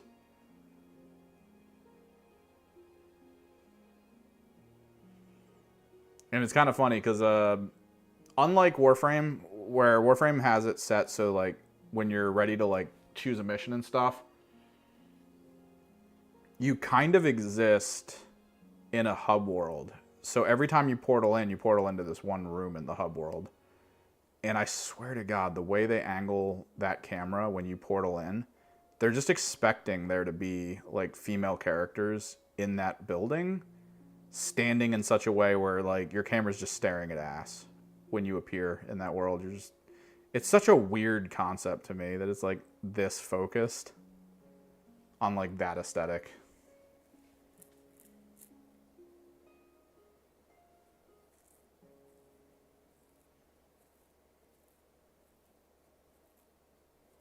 What? You put a wait, how'd you put a Lord of Change in? You can't do that with the Lord of Change, if that's what I think you're doing. You have to have a battle line from demons to allow a HQ or a monster from demons. So you need to try to put a squad of blue horrors, most likely, into that list if you want a Lord of Change. But there's almost no reason to apply the Lord of Change because there's no benefit that it provides anyone outside of himself.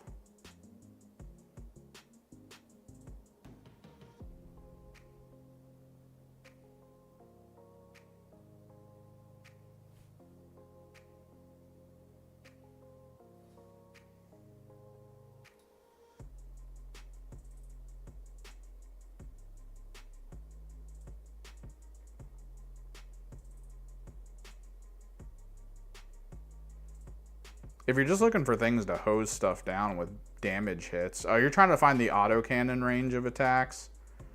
See if you can fit a Forge Fiend. See if you can fit a Forge Fiend or two in there. The Forge Fiends are actually really good. They kind of become redundant with Demon Princes, but I'm also noticing you have no Demon Princes in this list. Which again, is what I said is probably key to it, providing the -1 to hit aura.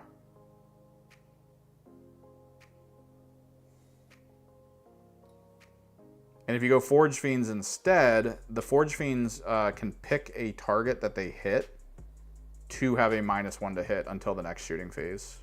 The next your shooting phase. So if you don't have the Demon Princes to provide the aura, you instead just hose stuff down with Forge Fiend damage. And then declare the bigger, scarier targets to be -1 to hit from that point forward. All right, Leviathan Blue and Shyish Purple as two different orbs. I hate that the Shyish Purple doesn't hold as well as the Leviathan. Leviathan Blue goes on like cake. It's so good. And then the Shyish just kind of waters up too much.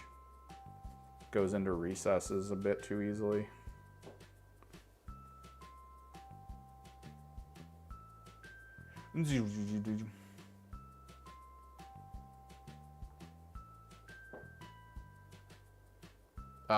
Wait. You know that you can't go below -1, right? In the FAQ, they talk... Well, no, did I miss a whole... I missed a section. In the FAQ, they talk about how you can't reduce something to 0 unless it explicitly says it reduces it to 0. So the -1 is only really useful against damage 2 weapons. What you would be looking to deal with... Wait, what units have it? Is it your Terminators? You said it was your Terminators, right?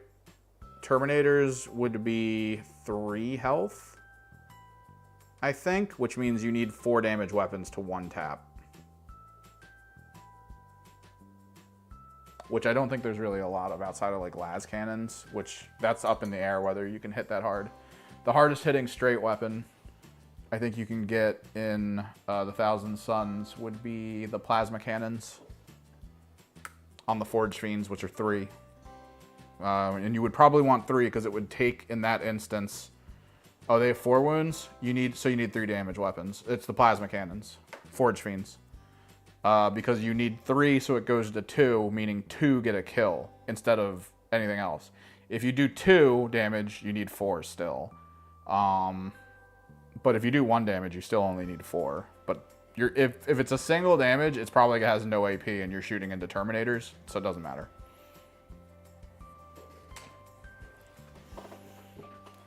So yeah, you'd be looking for 3 damage or potentially 5, since you're saying they're 4 wounds each. You would need either 3 or 5.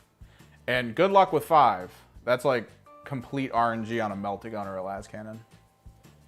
The only other character in the game I think that could do that is the Mutalith Vortex Beast, but you're firing the beam weapon instead of the blast, because I think his blast is 1 damage, right?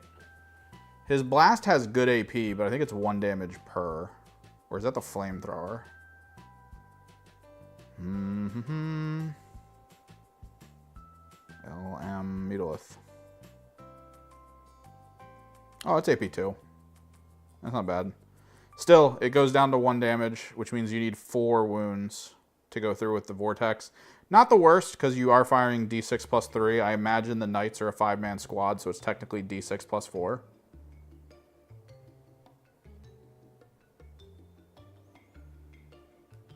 See, that's the thing I think of. Okay, so story time. I was playing a practice match. Let me start getting some of these base colorings done while we're story timing over here. So I was playing a practice match. I really wanted to see how a Scarab Occult Terminator bomb would work. And the person at the store that I was playing against was playing Death Guard, which, similarly speaking, they are very durable. It's just how they are.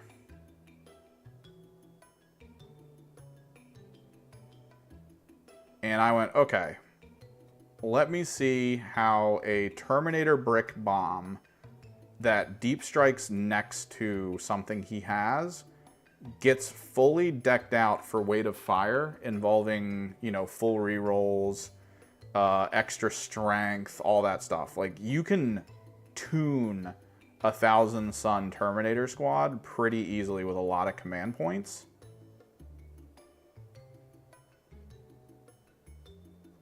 I think, what did I do?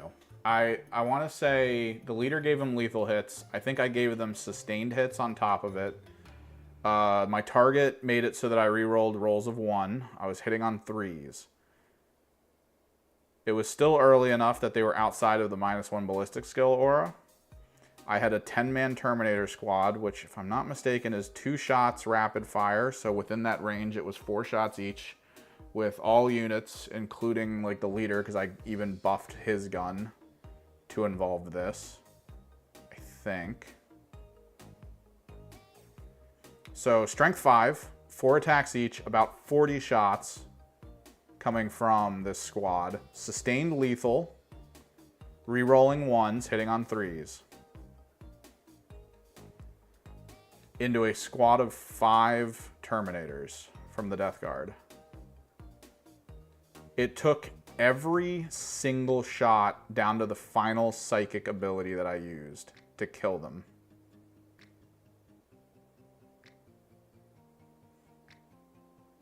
It was so much.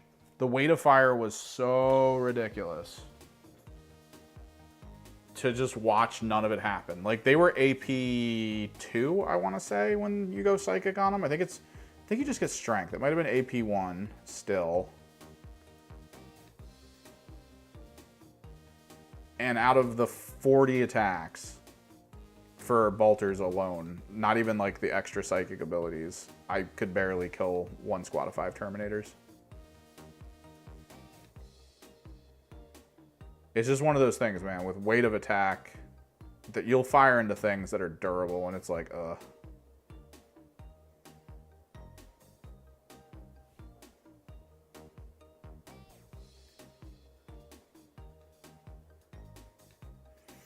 What one of our people at the tournament did, though, the 4-player tournament, I think they were playing Deathwing. No, they might have been playing Ironstorm. I think he was playing Deathwing, though. He's a huge Dark Angels fan.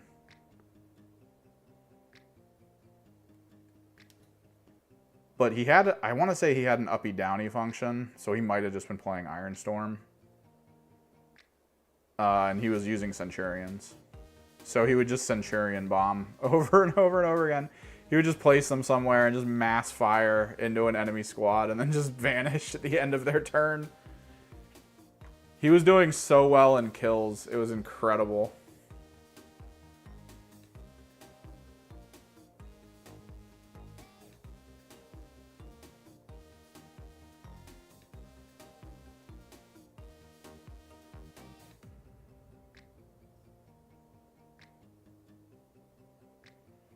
The rest of his army would just go around and do missions.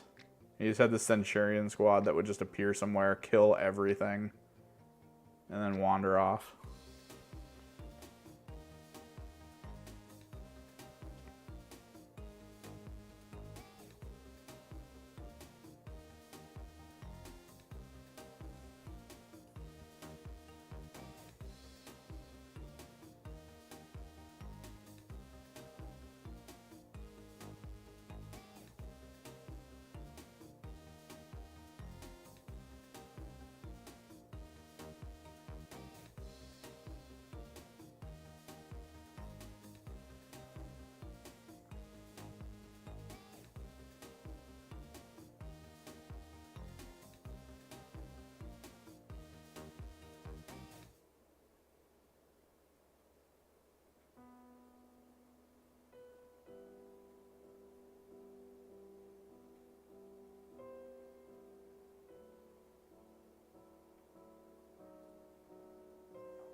I'm going to try to stream normal hours today, because I do want to clean up some stuff around here. I'm getting very close to moving over. I'm literally hoping, like, tomorrow, I'll just be over here permanently, because then I can start recording next week. Try to get these AOS videos out, so I can do, like, the rules overviews and stuff, people trying to get into it.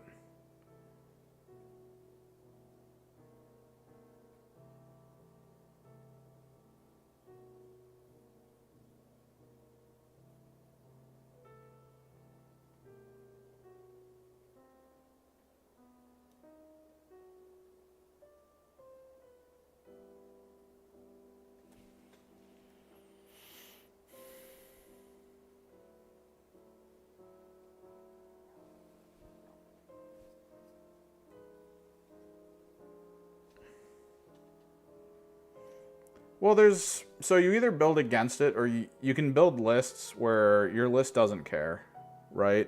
Like, that's a complete option in this game, is to build a list that's like, look, I don't give a crap. You're durable, hooray. You have a lot of attacks, hooray. I'm going to hold you in place. And I'm not going to kill you, but you're going to be stuck. And you're going to be stuck attacking into something that's, like, durable enough that it can probably hold for a turn or two. And in that turn or two, I'm going to do a lot of the missions.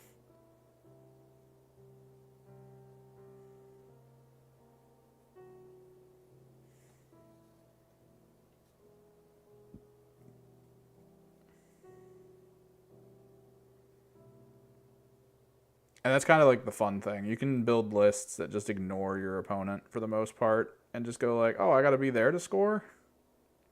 And I'm there.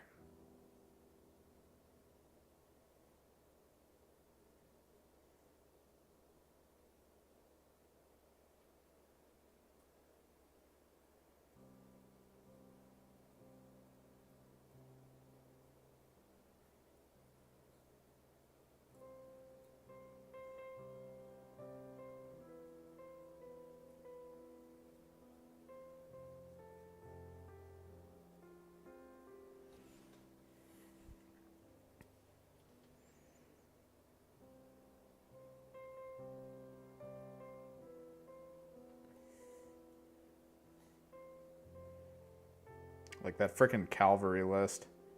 There's a reason that got nerfed. That list was crazy. The frickin' Imperial Guard cavalry list.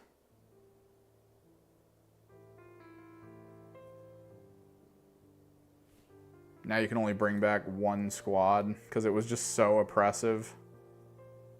It took forever to kill one squad of cavalry, and then they would just come back.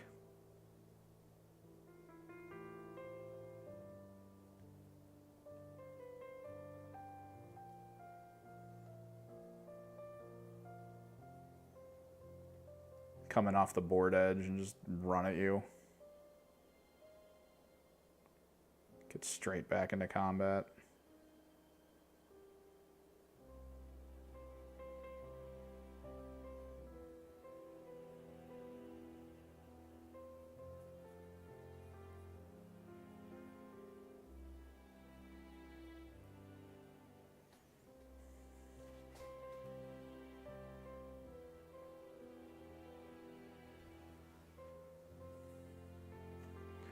Well, that's anti-monster, anti-vehicle. I'm not saying you tar pit with anti-monster, anti-vehicle. You just tar pit with endless hordes. Like, you want to play into a tar pit, you're playing into something like, what is it? It's freaking 6 20-man squads of cultists with 4+ invulnerables.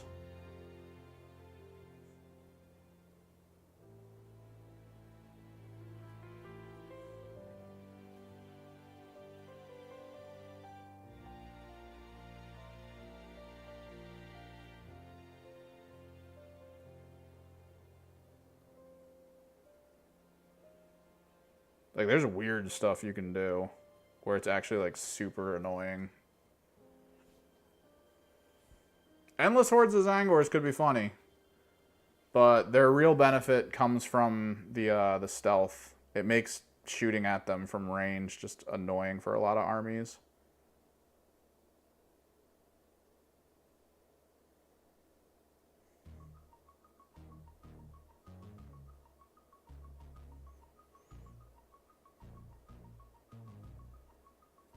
Because, man, elite armies like Space Marines, when they find out they're hitting on 4s, you can almost see their faces change. Like, they're just like, oh, man. I'm basically an Imperial Guard. It's like, yeah, man.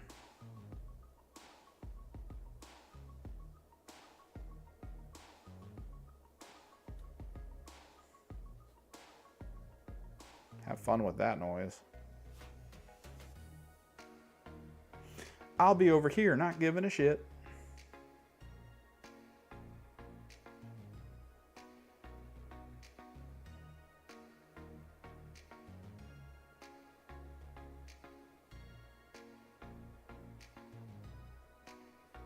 It's kind of the fun thing, because Zangors hit on 4s in melee.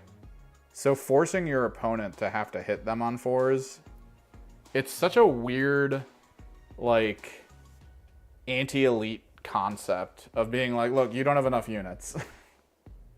You're not going to be hitting me enough.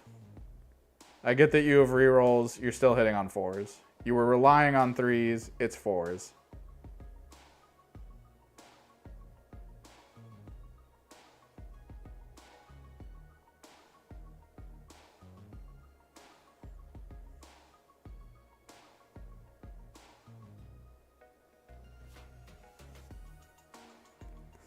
So you can take your 15 attacks hitting on 4s. I'll be with you shortly in melee to hit you. God, what is it? It's like 40 times.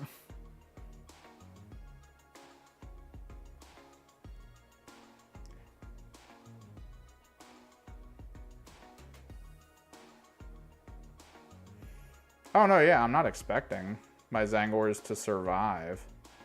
The trick is whether you can do fun stuff. Like if that chaplain's sitting on his own and you have a squad of Enlightened with a shaman in it, and you're just like spamming precision shots into that squad, you could probably kill that chaplain before it gets to you. That's the crazy part. That's a complete gamble on that army's like system, right? Because normally you have those things flying around. They're doing objectives. That's like what they're supposed to be doing because they're fast. They're fast and they're cheap and they have OC. Why not just go do objectives?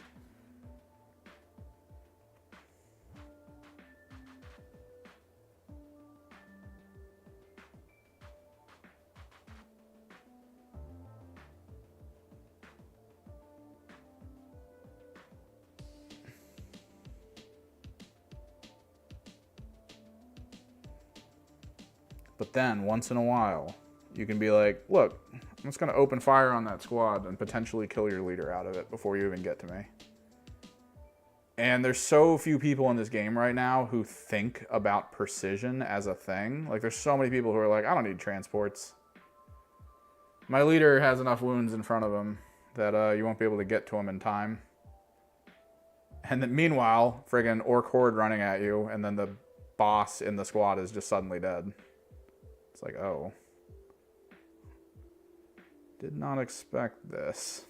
It's like, yeah, man.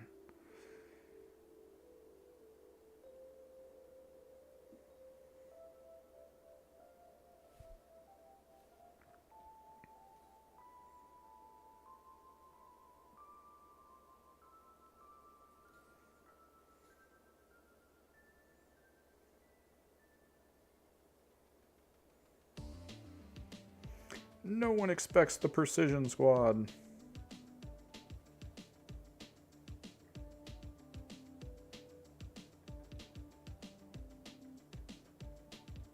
Although I will say that the spear counterpart to the bow and arrow, not as good.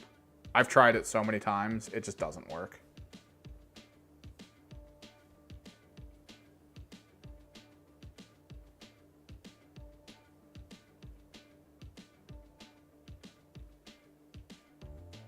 I think we'll paint the skull on this. Like a different color. I don't know your Space Marine terms. Dude, Space Marines have so many options. They really needed that friggin' data slate nerf, the data sheet nerf.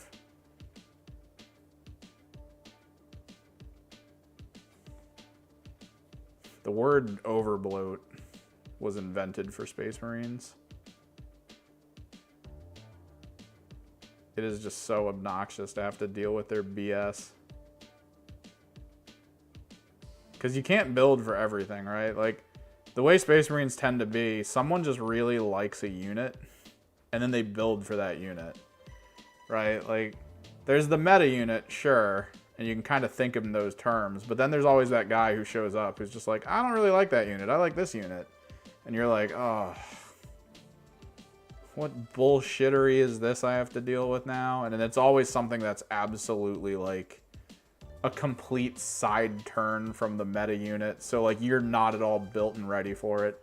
Like almost everyone built themselves for Hellblasters for like a while. So when we went to a tournament and the one person on my team was like, I like Centurions. Oh my God. Like no one was ready. He just like dropped those things next to anything and deleted it off the field.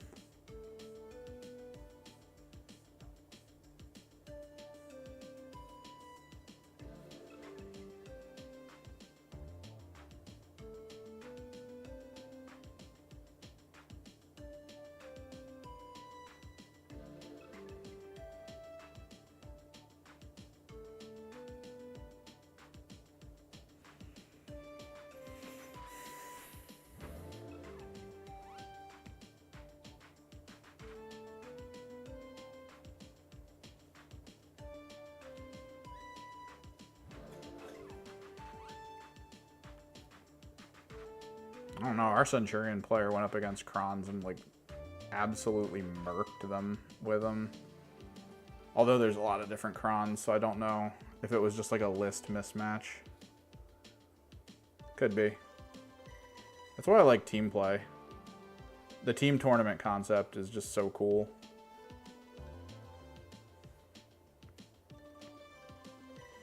List building for team tournaments just feels fun.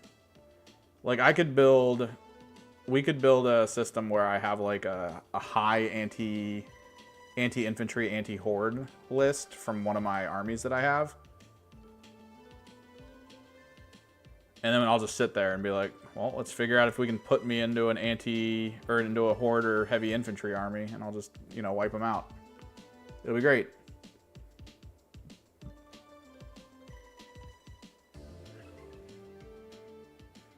Or I could, you know, go with my Genestealer Cult friggin' detachment that's basically just a giant brick of wounds that's hard to shift.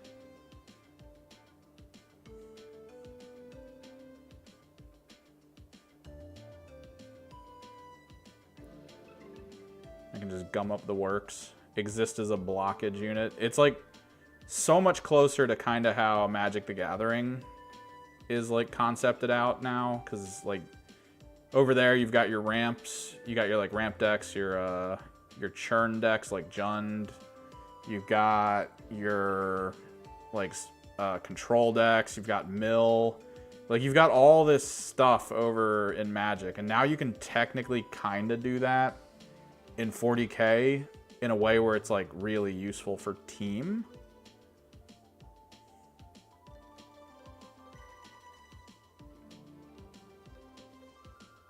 Because you can just play awkward, which I love.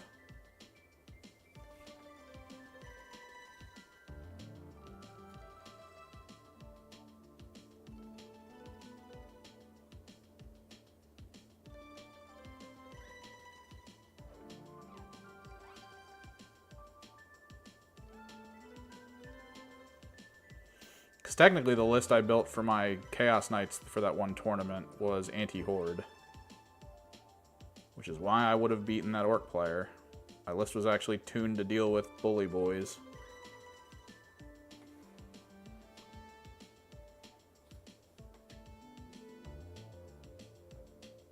I just needed to screen my backline better.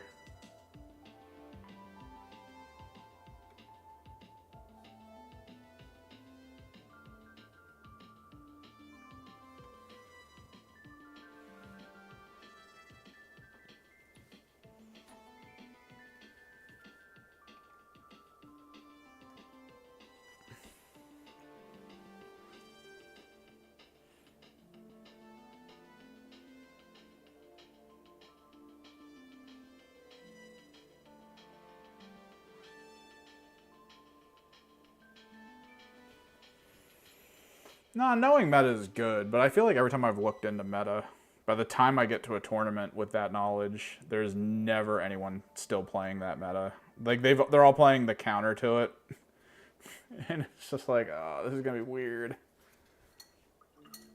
I would like to do another, so there's so many videos on my list of like what I'd prefer to be able to do right now. But like I've said a few times on stream, I'm slowly moving over here. At the beginning of the year, I moved all of my Warhammer stuff over here because I assumed I'd be moving quickly. And the house that I was living in, it was going to do some showings, so it wasn't a good idea to just have all these bins just sitting around on the floor of my room. So I was like, oh, that's fine, because I'll be over here soon. But it's been like half a year. And I still just come over here to like stream and get a couple things done before having to go back. Because I also do like, I maintain that property for my parents as well.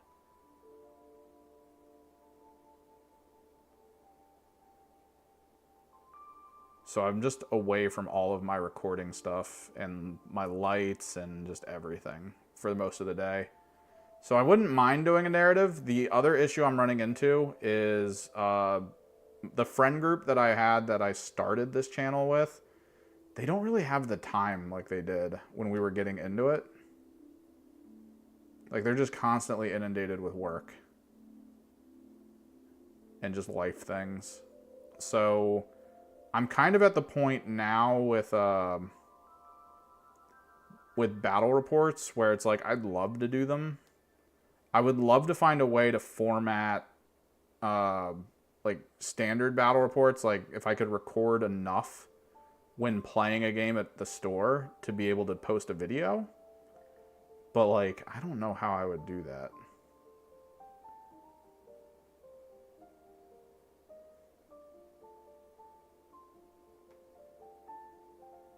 In a way where it's like worth it or interesting.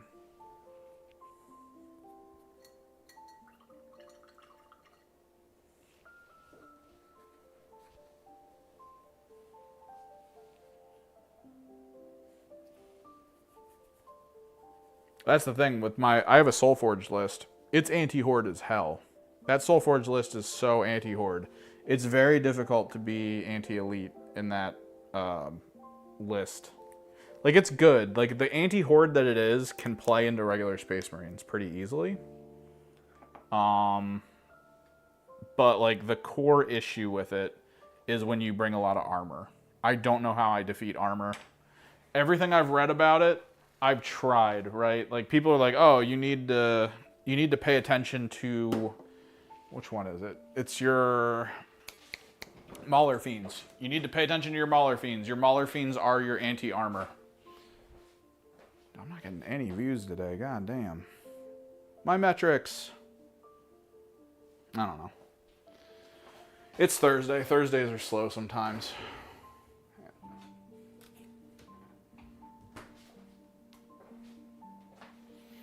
But everyone's like, yeah, your Mauler Fiends are your anti-tank. Because Mauler Fiends, their fists are basically really good las cannons. And I've used, like, I charged Dreadnought with my Mauler Fiend. And again, this guy was rolling 5s all day. I think the Mauler Fiend took his armor save to a 6, I think. 3, 4, 5, 6. Yeah, I think it was a 6. And I put like 3 wounds on the board. like 3 wound dice on the board, and he saved 2 of them. So like he made 2 6+ saves. Like, is wild. I've never seen someone save as much as this guy did.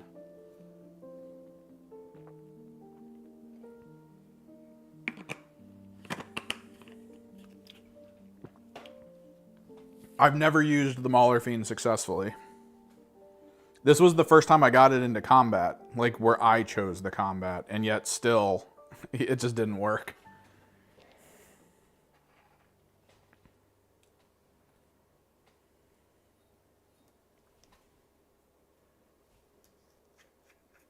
He kind of ran forward and immediately died.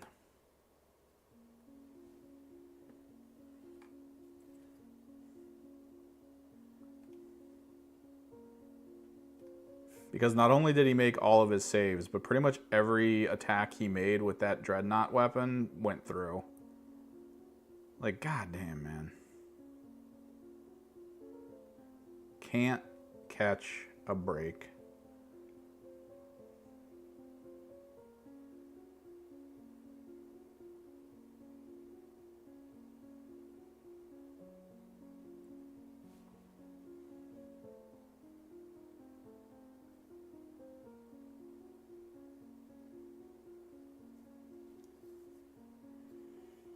Yeah, that's where the team play tournaments come into play for funsies. Because if they see your list, if your opponent's team sees your list, if they have a list of their own that they would describe as, let's say, just pure tar pit, like pure horde tar pit, they try to figure out if they can put that list into you. That's like their whole point. They ride almost all of their strategy on the possibility of putting their tar pit list into your list. And if they can pull that off, then they do well. It was weird. Again, I was watching the World Tournament, and the way some of the teams were talking about like the metrics, about how they would plan on getting certain lists into other lists. It was such a cool concept because it really is like you're gonna lose some matchups, right? Like you're gonna approach the matchup in a way where your opponents are gonna be like, we got one, right? And then they just put a list against one of yours that is perfect. Like, it's going to be impossible not to fail at least a little bit.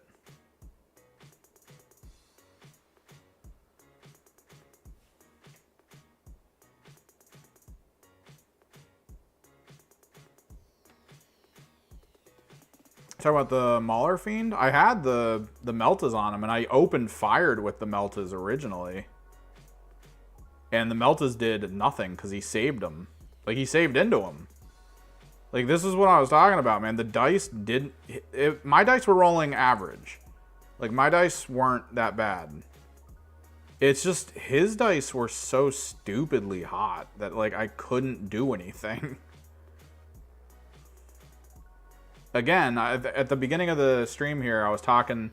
This game would be so much better if weighted dice just wasn't a thing. Like, if we as a culture never came to a point where we were like, hey... I think I figured out how to make dice weighted. Like, if we never did that, and we were just today, like, still rolling full-on balanced dice, and we were like, yeah, this is the way. We've never even thought about weighted dice as a thing. We're just still going. Oh, the Vortex Beast? No, yeah, you do. Vortex Beasts you want to try to shoot with. The problem is, I've lost Vortex Beasts to Weight of Fire from just bolt guns.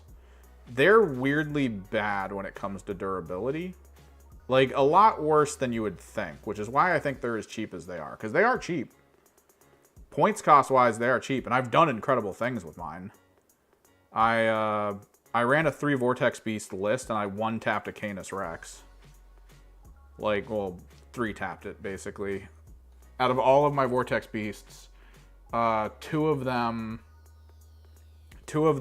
got the the devastating wounds on that beam attack. And they rolled 6s for the damage. Like, I just brought down a Canis Rex in one turn. Of course, I brought it down on his side of the board, which meant the little dude got out and just stayed over there, so I didn't get points on anything for killing it. Which sucked. No, yeah. Las Cannons and Meltaguns, you need some kind of reroll attached to it.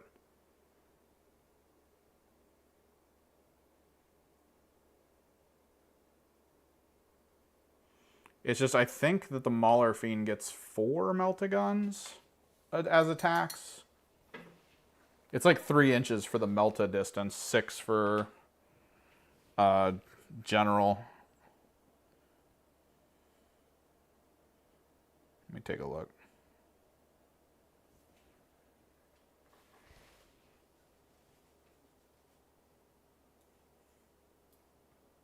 Move the music forward.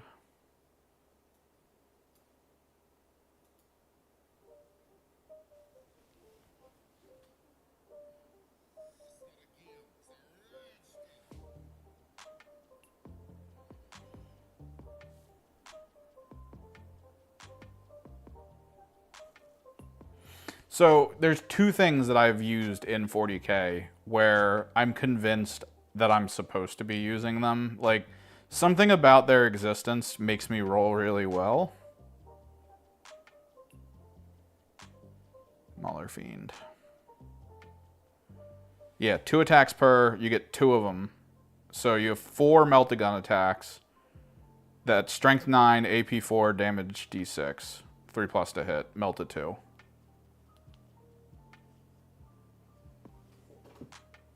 Talking about the Gatling gun Forge Fiends. I'm leaning into them, I think, a little bit, but I feel like my my Venom Crawlers fill that role better. Whereas I need the Plasma Cannons to potentially bridge the gap between anti-tank and anti-infantry. But Maulers and Forge Fiends are different. Mauler Fiends with Meltaguns, you can't take a Mauler Fiend with Gatling guns. It's just how it is. But they're both different data sheets. So you can do Mauler Fiends and Forge Fiends, 3 total of each in a single list. All right, this is a mossy desert going.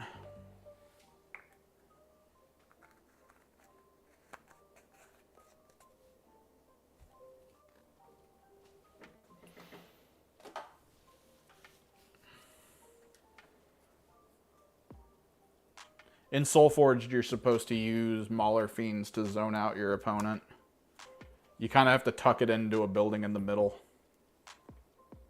to try to get your opponent to have issues with approaching your side of the map.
I feel like, though, every time I've tried the Gatling gun variant, it's just not been as good.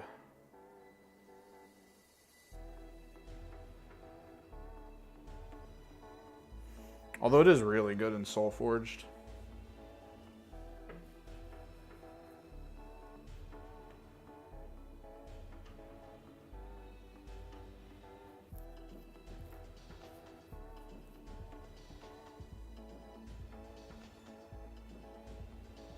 Damn, this guy's refurbishing crack houses. Should be a TV series.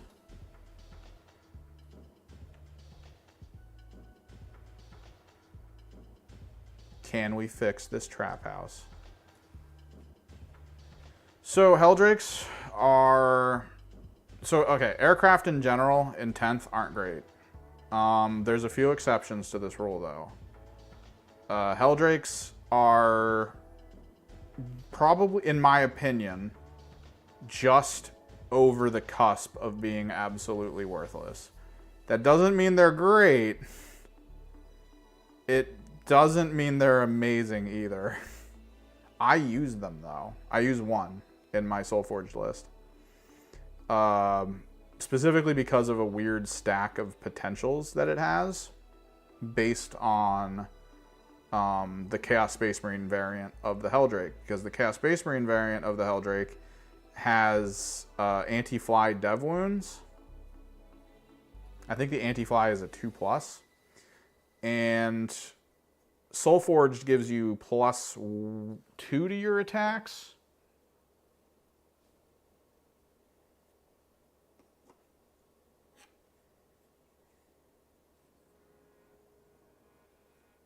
And if you have certain things near it, you can also increase its, I think it's strength or its, I'm trying to remember. I think the Warpsmiths only apply ballistic skill increase, not a weapon skill increase.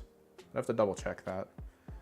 But there's ways to stack some buffs on it, which means against flying units, like if there's a tank that flies or something, you have this thing which doesn't need to come in off the board edge. You can start it on the board turn 1 in hover mode. It moves 20 inches. It is a demon engine, which helps Soulforged out. One of its key aspects is that you can kind of like station it behind a building to just sit and chill. And then it just has this huge threat range. So if your opponent brings ranged or flying units forward that are scary, you can intercept. Like you can just do in the following turn a 20-inch move, which in Soulforged you can actually shut terrain off for this move. You literally just have it run through buildings at 20 inches. It doesn't have to Pythagorean theorem over the walls. It just goes. And then you just run into combat and you get, I think, like 8 attacks. And then those 8 attacks hit on, I want to say like 3s. Oh no, it's you get +1 to your, I think he gets +1 to his attack. Or his weapon skill against flying units because of the Chaos Space Marine benefit. So you're hitting on 2s, wounding on 2s, dev wounds on 2s. And I think it's like 3 wounds a pop per dev. Mathematically speaking, pure raw damage output, if you catch Magnus without its -1 aura, you can kill Magnus in one go. You could probably kill Angron in one go too, with one Helldrake. Potentially. Like, they're just really good anti-air. And there's a lot of meta right now that's like, oh, I have this monolith. It has fly or whatever. Or I have this hover tank. And you're like, all right, cool. I will be with it shortly. Like, send it across the map into your opponent's fire prisms. Like, just do that. And it's so stupidly huge that it's actually kind of hard to maneuver. But because it's hard to maneuver, you can also technically run it into combat with a ton of stuff.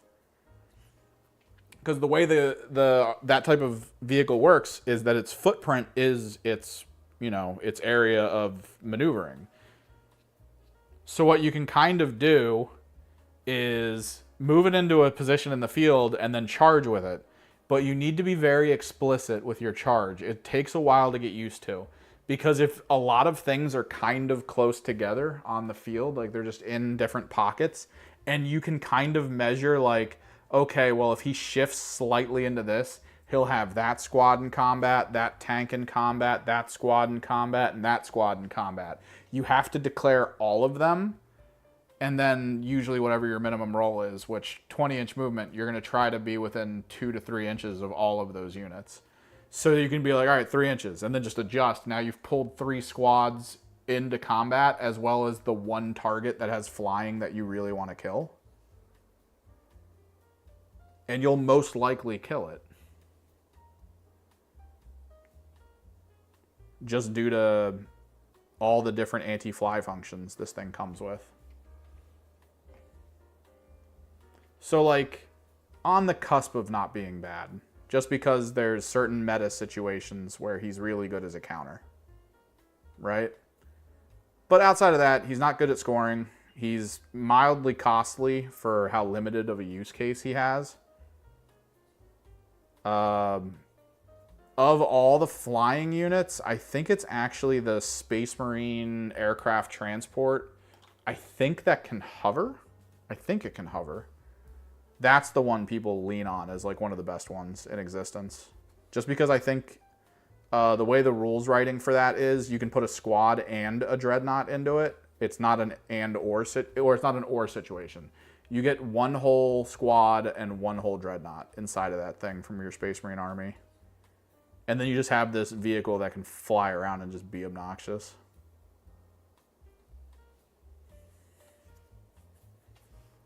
Because hover transport is pretty good on one of those. Because they move 20 inches. It's a 20-inch move transport.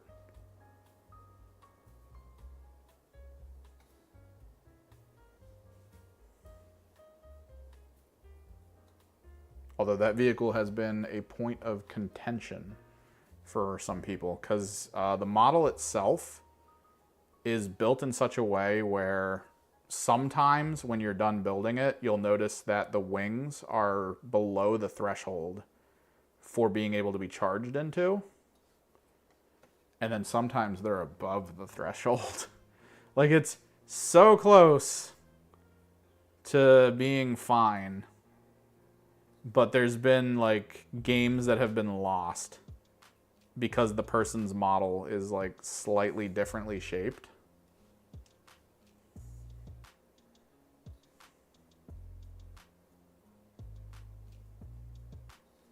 So certain brackets, like certain tournament brackets, have had to like come forward and be like, no. Explicitly, this model can be charged at the wings. But since there's no like universal core tournament set of rules that all tournaments run with, it's kind of different from scene to scene whether or not that's pre-established.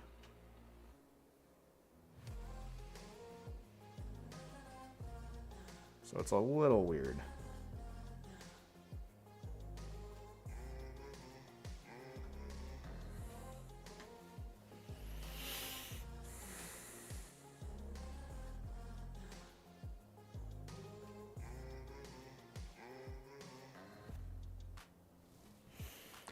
So anti-fly is good. Anti-fly with dev wounds is the trick. That's what makes the Helldrake good, because he's anti-fly dev.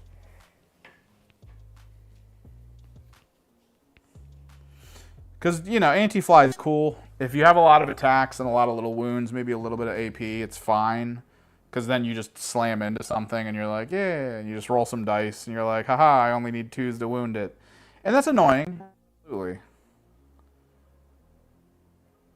But at the very least, usually there's like a save there. It's probably an AP1 or AP2 situation. And you're like, all right, that sucks. But maybe I live. But then you go to Chaos Space Marines. Doot.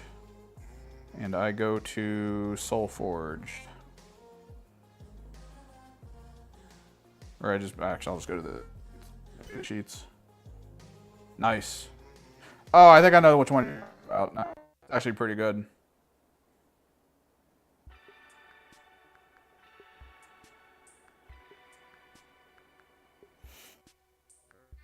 Weapons and abilities. Dark Pact, so you can kind of increase it with sustained hits or lethal hits if you want.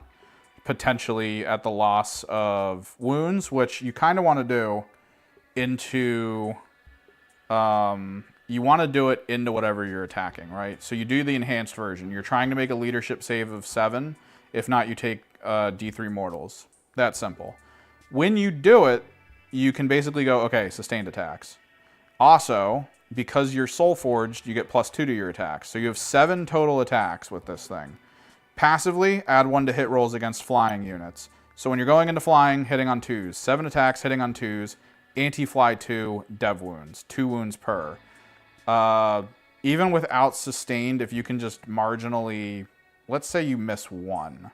That's still 12 mortal wounds onto a single target. That's not bad as an anti-fly function. And then this thing being in combat, it can still shoot. It's at -1 to hit. Your opponent has to decide to retreat, which again, if you time it and position well enough to call as many squads that you think you can get in combat with this ridiculous... Like, this thing is huge. This thing is like freaking this whole area in size. The whole point of it is to try to get like 6 squads in combat with it.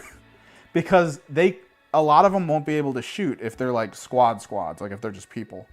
They'll have to retreat, which means a ton of units on average can't shoot anymore.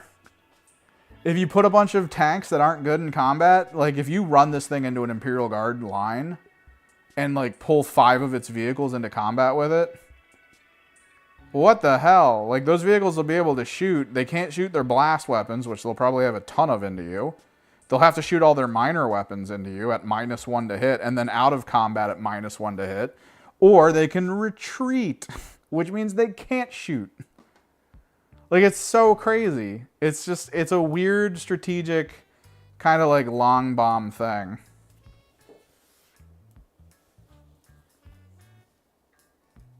Oh, dude, if those las cannons were anti-fly, that would be horrifying. It's just maybe the most horrifying thing ever. It's just, what? I mean, then again, you still have to hit with them, and we all know how las cannons are.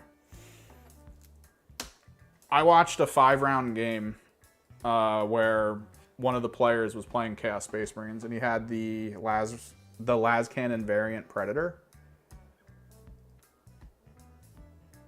Even with all of his rerolls, okay? And he rerolled every single round. He command rerolled one of the las cannons, at the very least. It was usually the top las cannon, because it hits a little harder. So he rerolled every round, and he never... he would always hit with, like, one of the Sposons, right? Like, one of the Sposons would hit, none of the other las cannons would hit. And then he would re-roll. I actually have something I need to paint on this once this is dry. He would re-roll the top one, and it would roll a miss into a miss on a 3+. Every single... Like, dude, for 5 rounds. His opponent didn't even go for the Predator. It was so sad. His opponent was like, man, I'm so much more scared of anything but that Predator. I'm convinced the reason why Sisters of Battle are Melt-A-Gun is because of Miracle Dice. Without Miracle Dice, Melt-A-Guns don't work.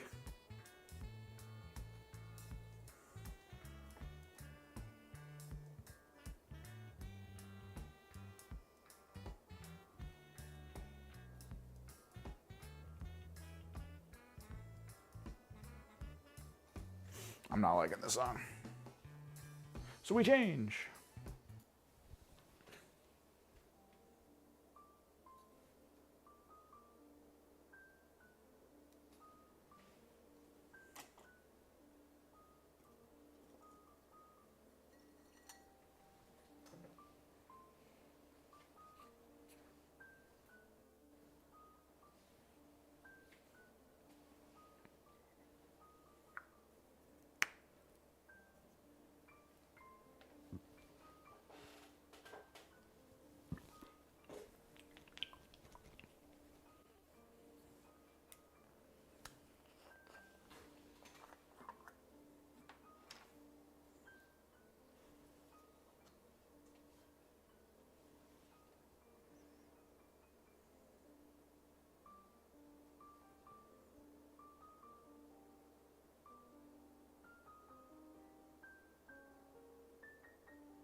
Tech Marines.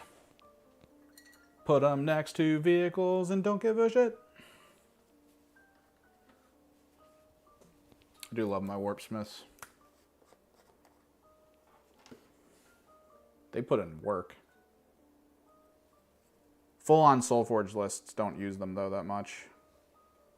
Which is weird.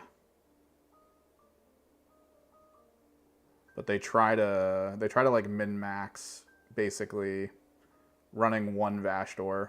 And then that's it. That's your only character.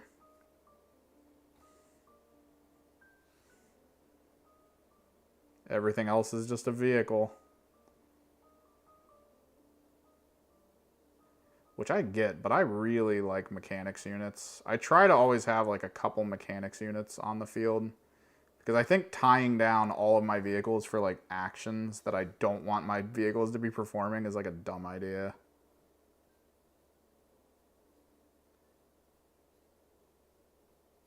So I've got 3 squads of cultists, 2 rhinos.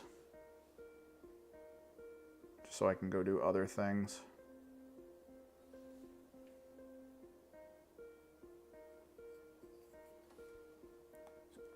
Wait, so yeah, target vehicles. It's the same as Warpsmiths. Warpsmiths give them +1 to hit. Yours get ballistic skill. I get, I think, +1 to hit. Although it might be ballistic skill.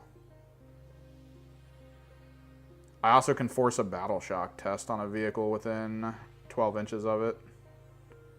Not the greatest, but it can inform some of my plays. Like if I have like a 1 OC unit on an objective and then I force the vehicle to battle shock and then it does get battle shocked and the only vehicle, it's the only thing on that point, I can just be like, oh, I don't need to charge. Sweet. I have that objective.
Yeah, if it's +1 to hit versus ballistic skill as a buff is very strong.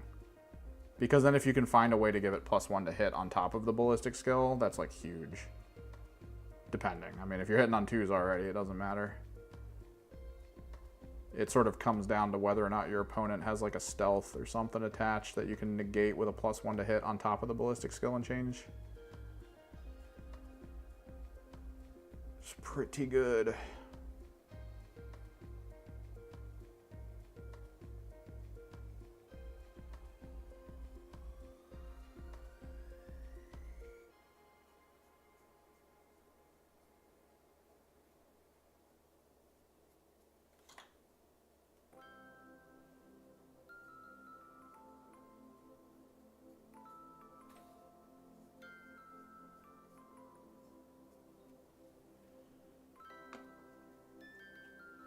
Oh, the black ring makes it look so good. No, I feel ya. I worked so hard to learn all the kill team rules and then to go into 40k right after, and I was learning 9th to try to prepare myself for 10th to kind of see where the game's been going.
Now I'm learning AOS. I'm finding those moments where I'm like, oh, was that an AOS rule?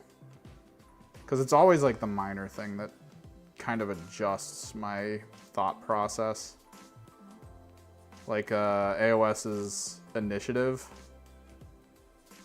I'm always trying to remember which one is which, right? Like I'm trying to remember how many times you have to roll for initiative with 40k, because it's you roll for setup initiative and then you roll for actual initiative, I believe.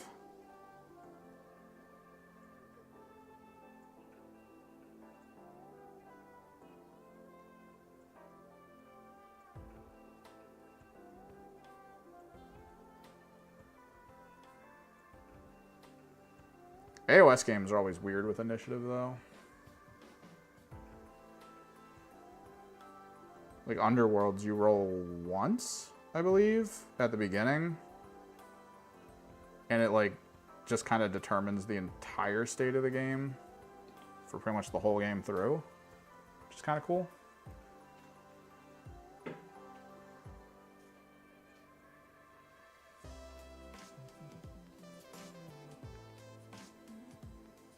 The baby Bjorns.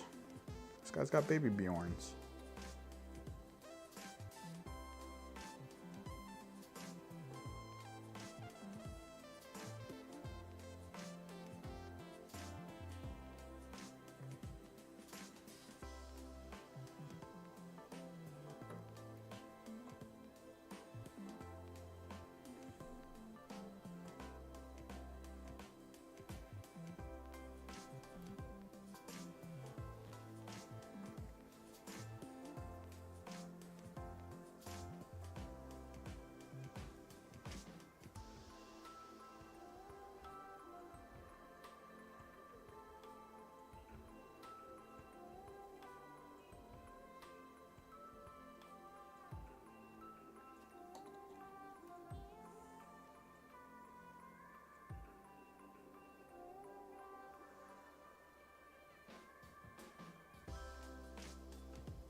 Dude, Baby Bjorn stuff is such a weird, like, visual aesthetic that gets reused a lot in 40k. It's like that Dreadnought, freaking Eldar Warwalkers. It's so awkward when you look at it because you're like, what is that protecting? Are they using the unit as like a bullet sponge? What's happening here? Because you don't really know. It's just like an awkward situation.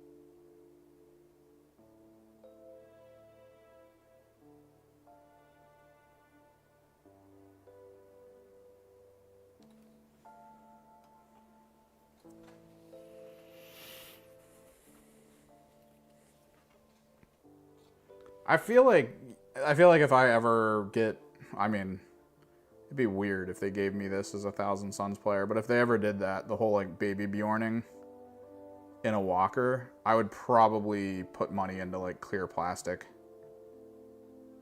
or something, so I could put the clear plastic on to make it look like it's at least shelled in a frame. I could tone the plastic, paint some cool little like light schemes on it for like projection information.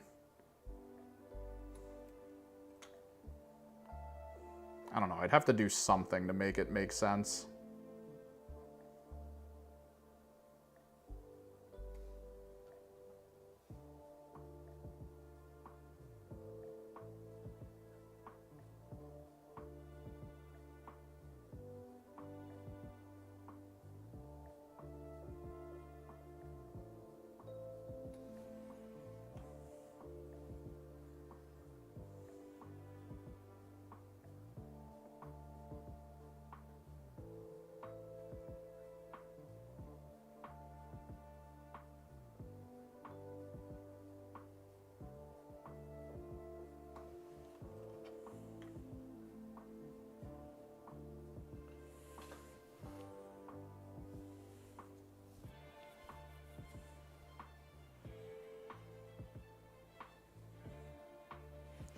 almost done.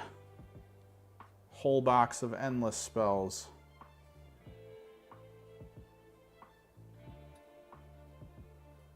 Just need to varnish.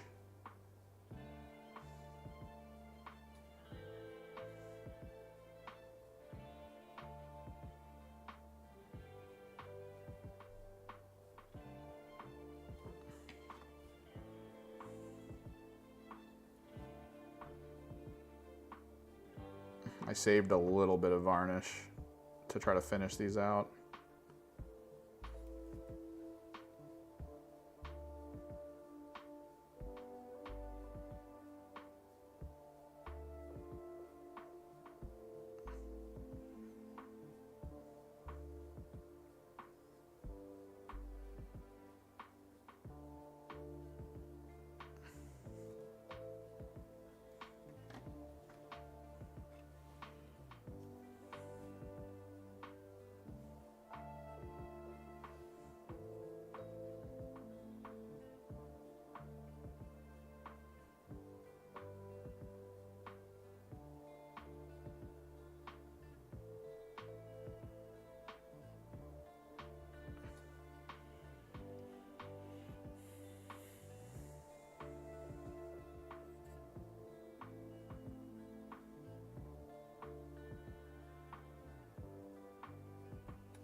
Try to get some corrective stuff under here.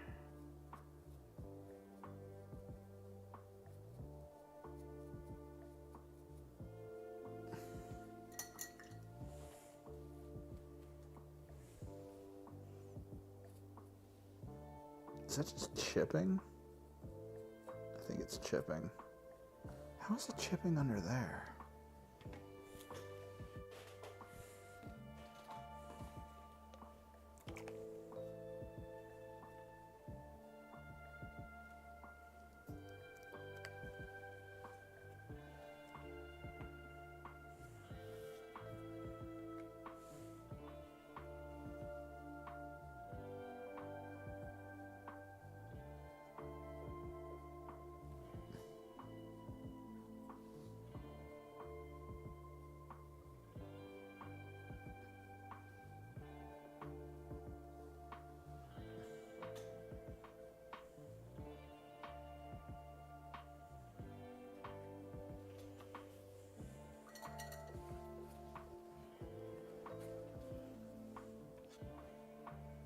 All right.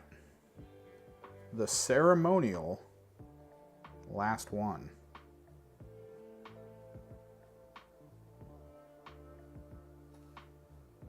What time is it? Oh, good. Close to when I actually wanted to end. Close enough that I can go grab my blacklight. You guys can take a look at what these look like in their natural habitat.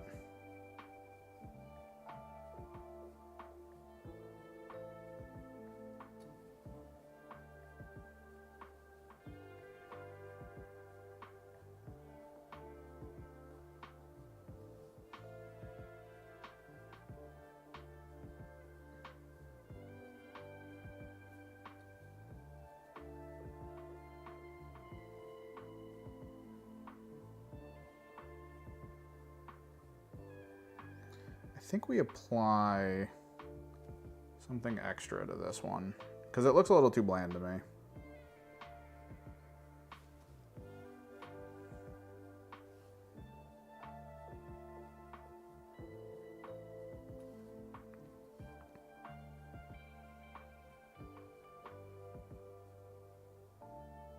I need to figure out where my Hexwraith Flame is, because Hexwraith Flame is practically a shader.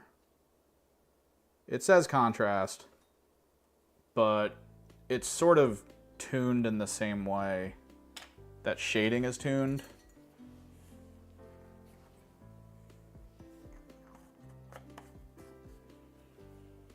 Where it's pretty clear at the top end, and then the actual color happens at a really low point.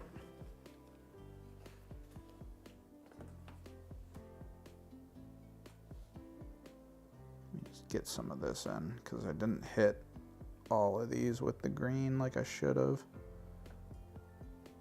This is one of those models where there's just too many angles. There's so many angles with this model.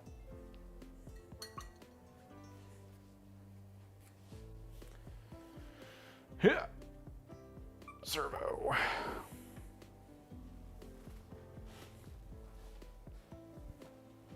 All right, gotta find my Hexwraith Flame. Found it. This is basically a shader.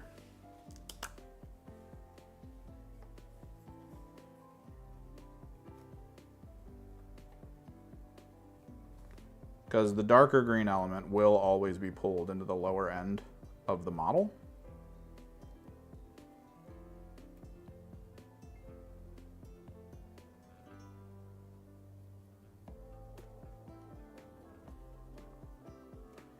It'll give them a little bit of shape and form, which is what I want for the dragonflies. So that there's like a little bit of just shadow and light without it kind of getting too dark.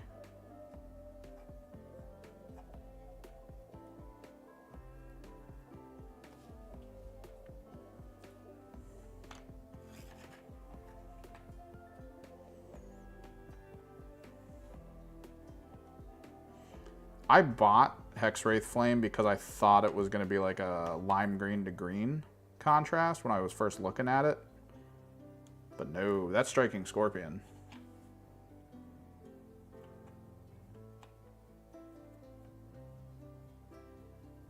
And Striking Scorpion's wonderful, is just really wonderful for that if you're aiming for like a lime green to green system. But Hexwraith is just straight up like, I'm a green shader, bro, but I'm bright. Just so perfect. For very few things.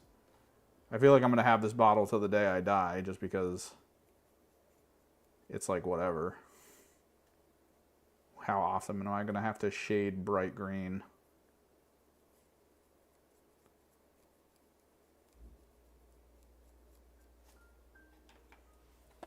But it gives them a little bit extra.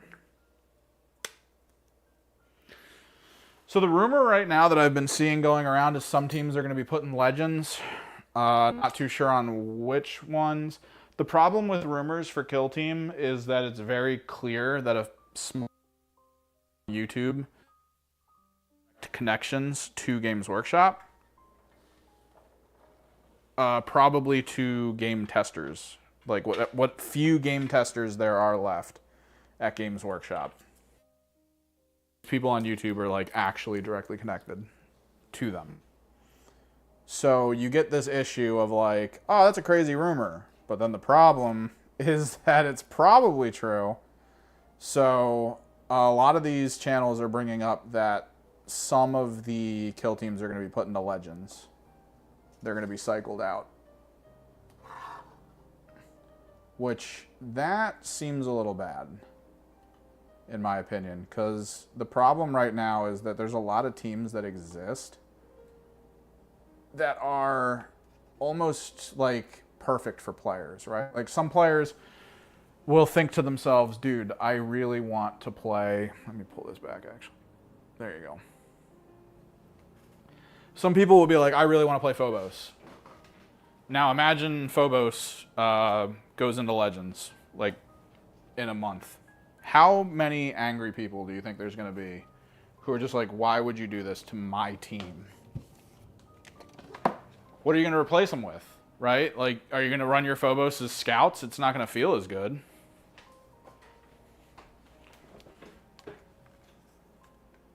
Oh, you got Necrom. I kind of do, but I kind of don't. Are you going to use them? Because, okay, here's the thing. I mostly need them. I can use the little floating brain things as like cool marking icons or something, or like this guy has a buff or something. I could use them as that. That's kind of cool. The thing I need is I need the Patriarch that they're releasing later, and I need a 10-man squad of the Malstrain, because then I can do 2 10-man Pure Strains and 1 10-man Malstrain with a Malstrain leader. I think that could be really cool.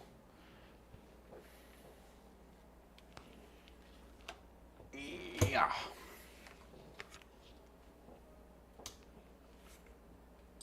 Okay. Lights out.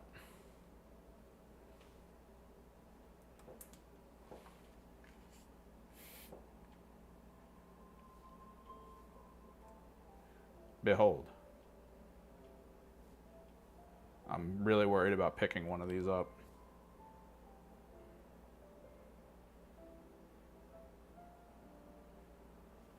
All right.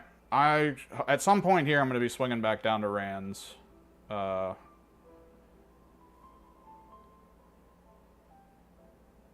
the swords. Let me put a little bit of a light on so you guys can kind of see some stuff.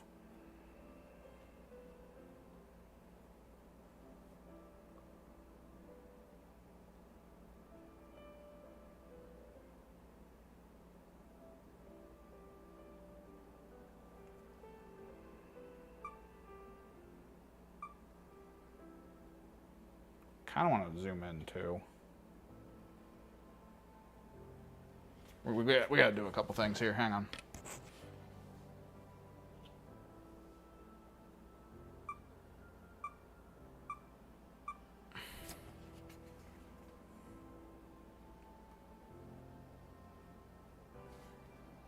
The chrome looks really good.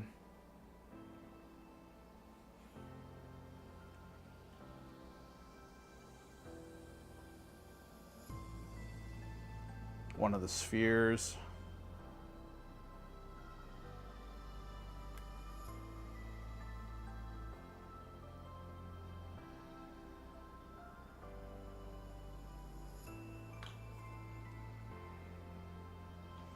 Oh, and Max, I'm playing First Descendant. I'm already in hard mode, and I've got a ton of stuff. Ran has my account number, but you can always message me on Steam or something if you want to snag it. I kind of like the green breaking through on the contrast a little bit. It feels like the whole piece is still like a little in magic flux. That kind of works.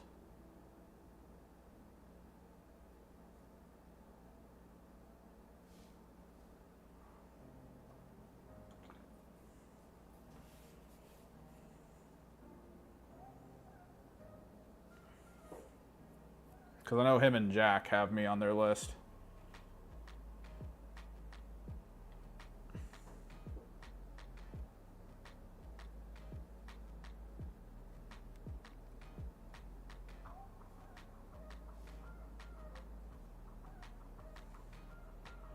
Alright, this is the one you guys probably actually want to see, because this one still blows my mind. Let me hold it better.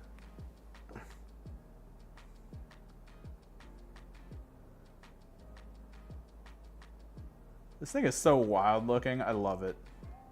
I really love how this turned out with the airbrush.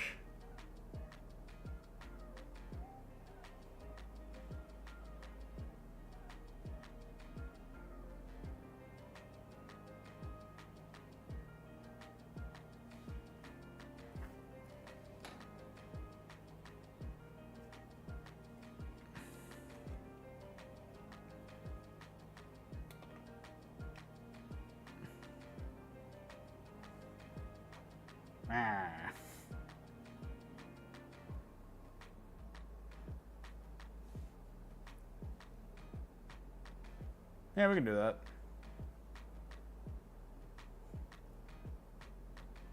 Well, the reality is, if you're playing and Rand's on and I'm on, Rand could pull me into a squad and then pull you in, and then that should probably work. It's like the Skeletor meme, where he says something horrible and is like, "Until we meet again." Until next time. These look cool though, because we only chromed one side with the painting, so that there'd be that little aura of glow kind of near the edge output.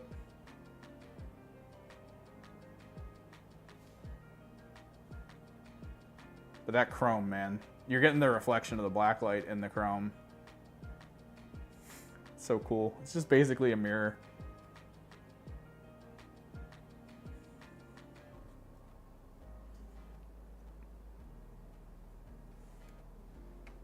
This thing weighs a ton. Behold, the wall of light. Nothing can shoot anything past it.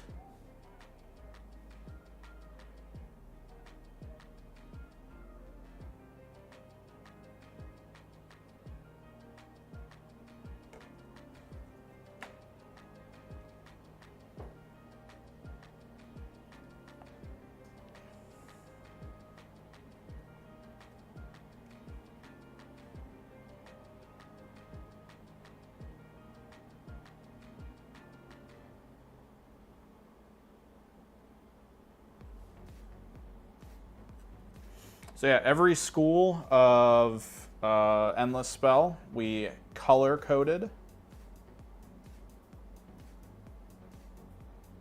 So yeah, the Chrono stuff is this yellow to red, or yellow to magenta concept, or pink actually. It was pink to magenta. Yellow, orange, and magenta, of course, primal. Even this one that has the heavy green on it, we still used the magenta to orange at the bottom, but like this is a healing thing. I still wanted it to be green. Then the original stuff we finished painting at the beginning, the Ghost Wave, which looks so wild. Holy crap, that looks cool.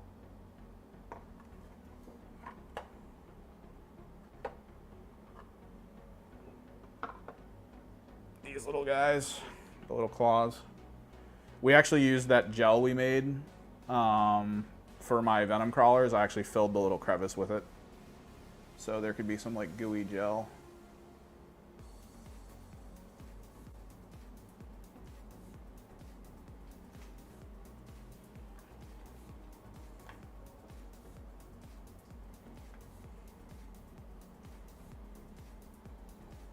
The swirly magic bomb.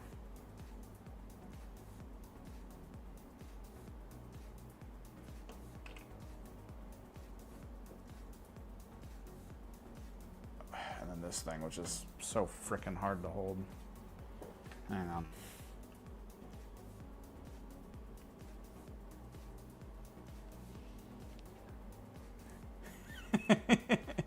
Dude, I loved this. I loved how this turned out. This is so wild looking. Hang on, let me zoom out a bit.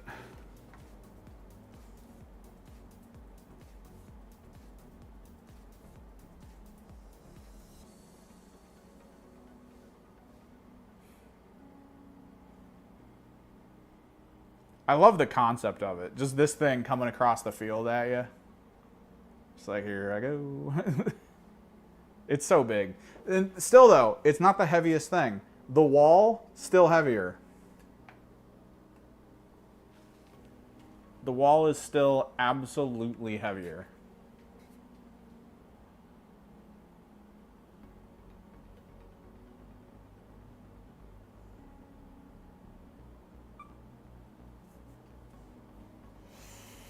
But yeah, I just need to varnish these now. and take some pictures. I was thinking we'd start up on the kill team, but start organizing some stuff here. I need to figure out a way to have, like, I really wanted another one of these black mats. Here, let me turn the lights back on. I really wanted another black mat, but the local art store near me does not have them. They even glow so well with the lights on. It's so crazy looking. Yeah. Let this cool down. Dude, this bar gets so hot. I need another black mat because the spray paint on this kind of makes looking at this obnoxious.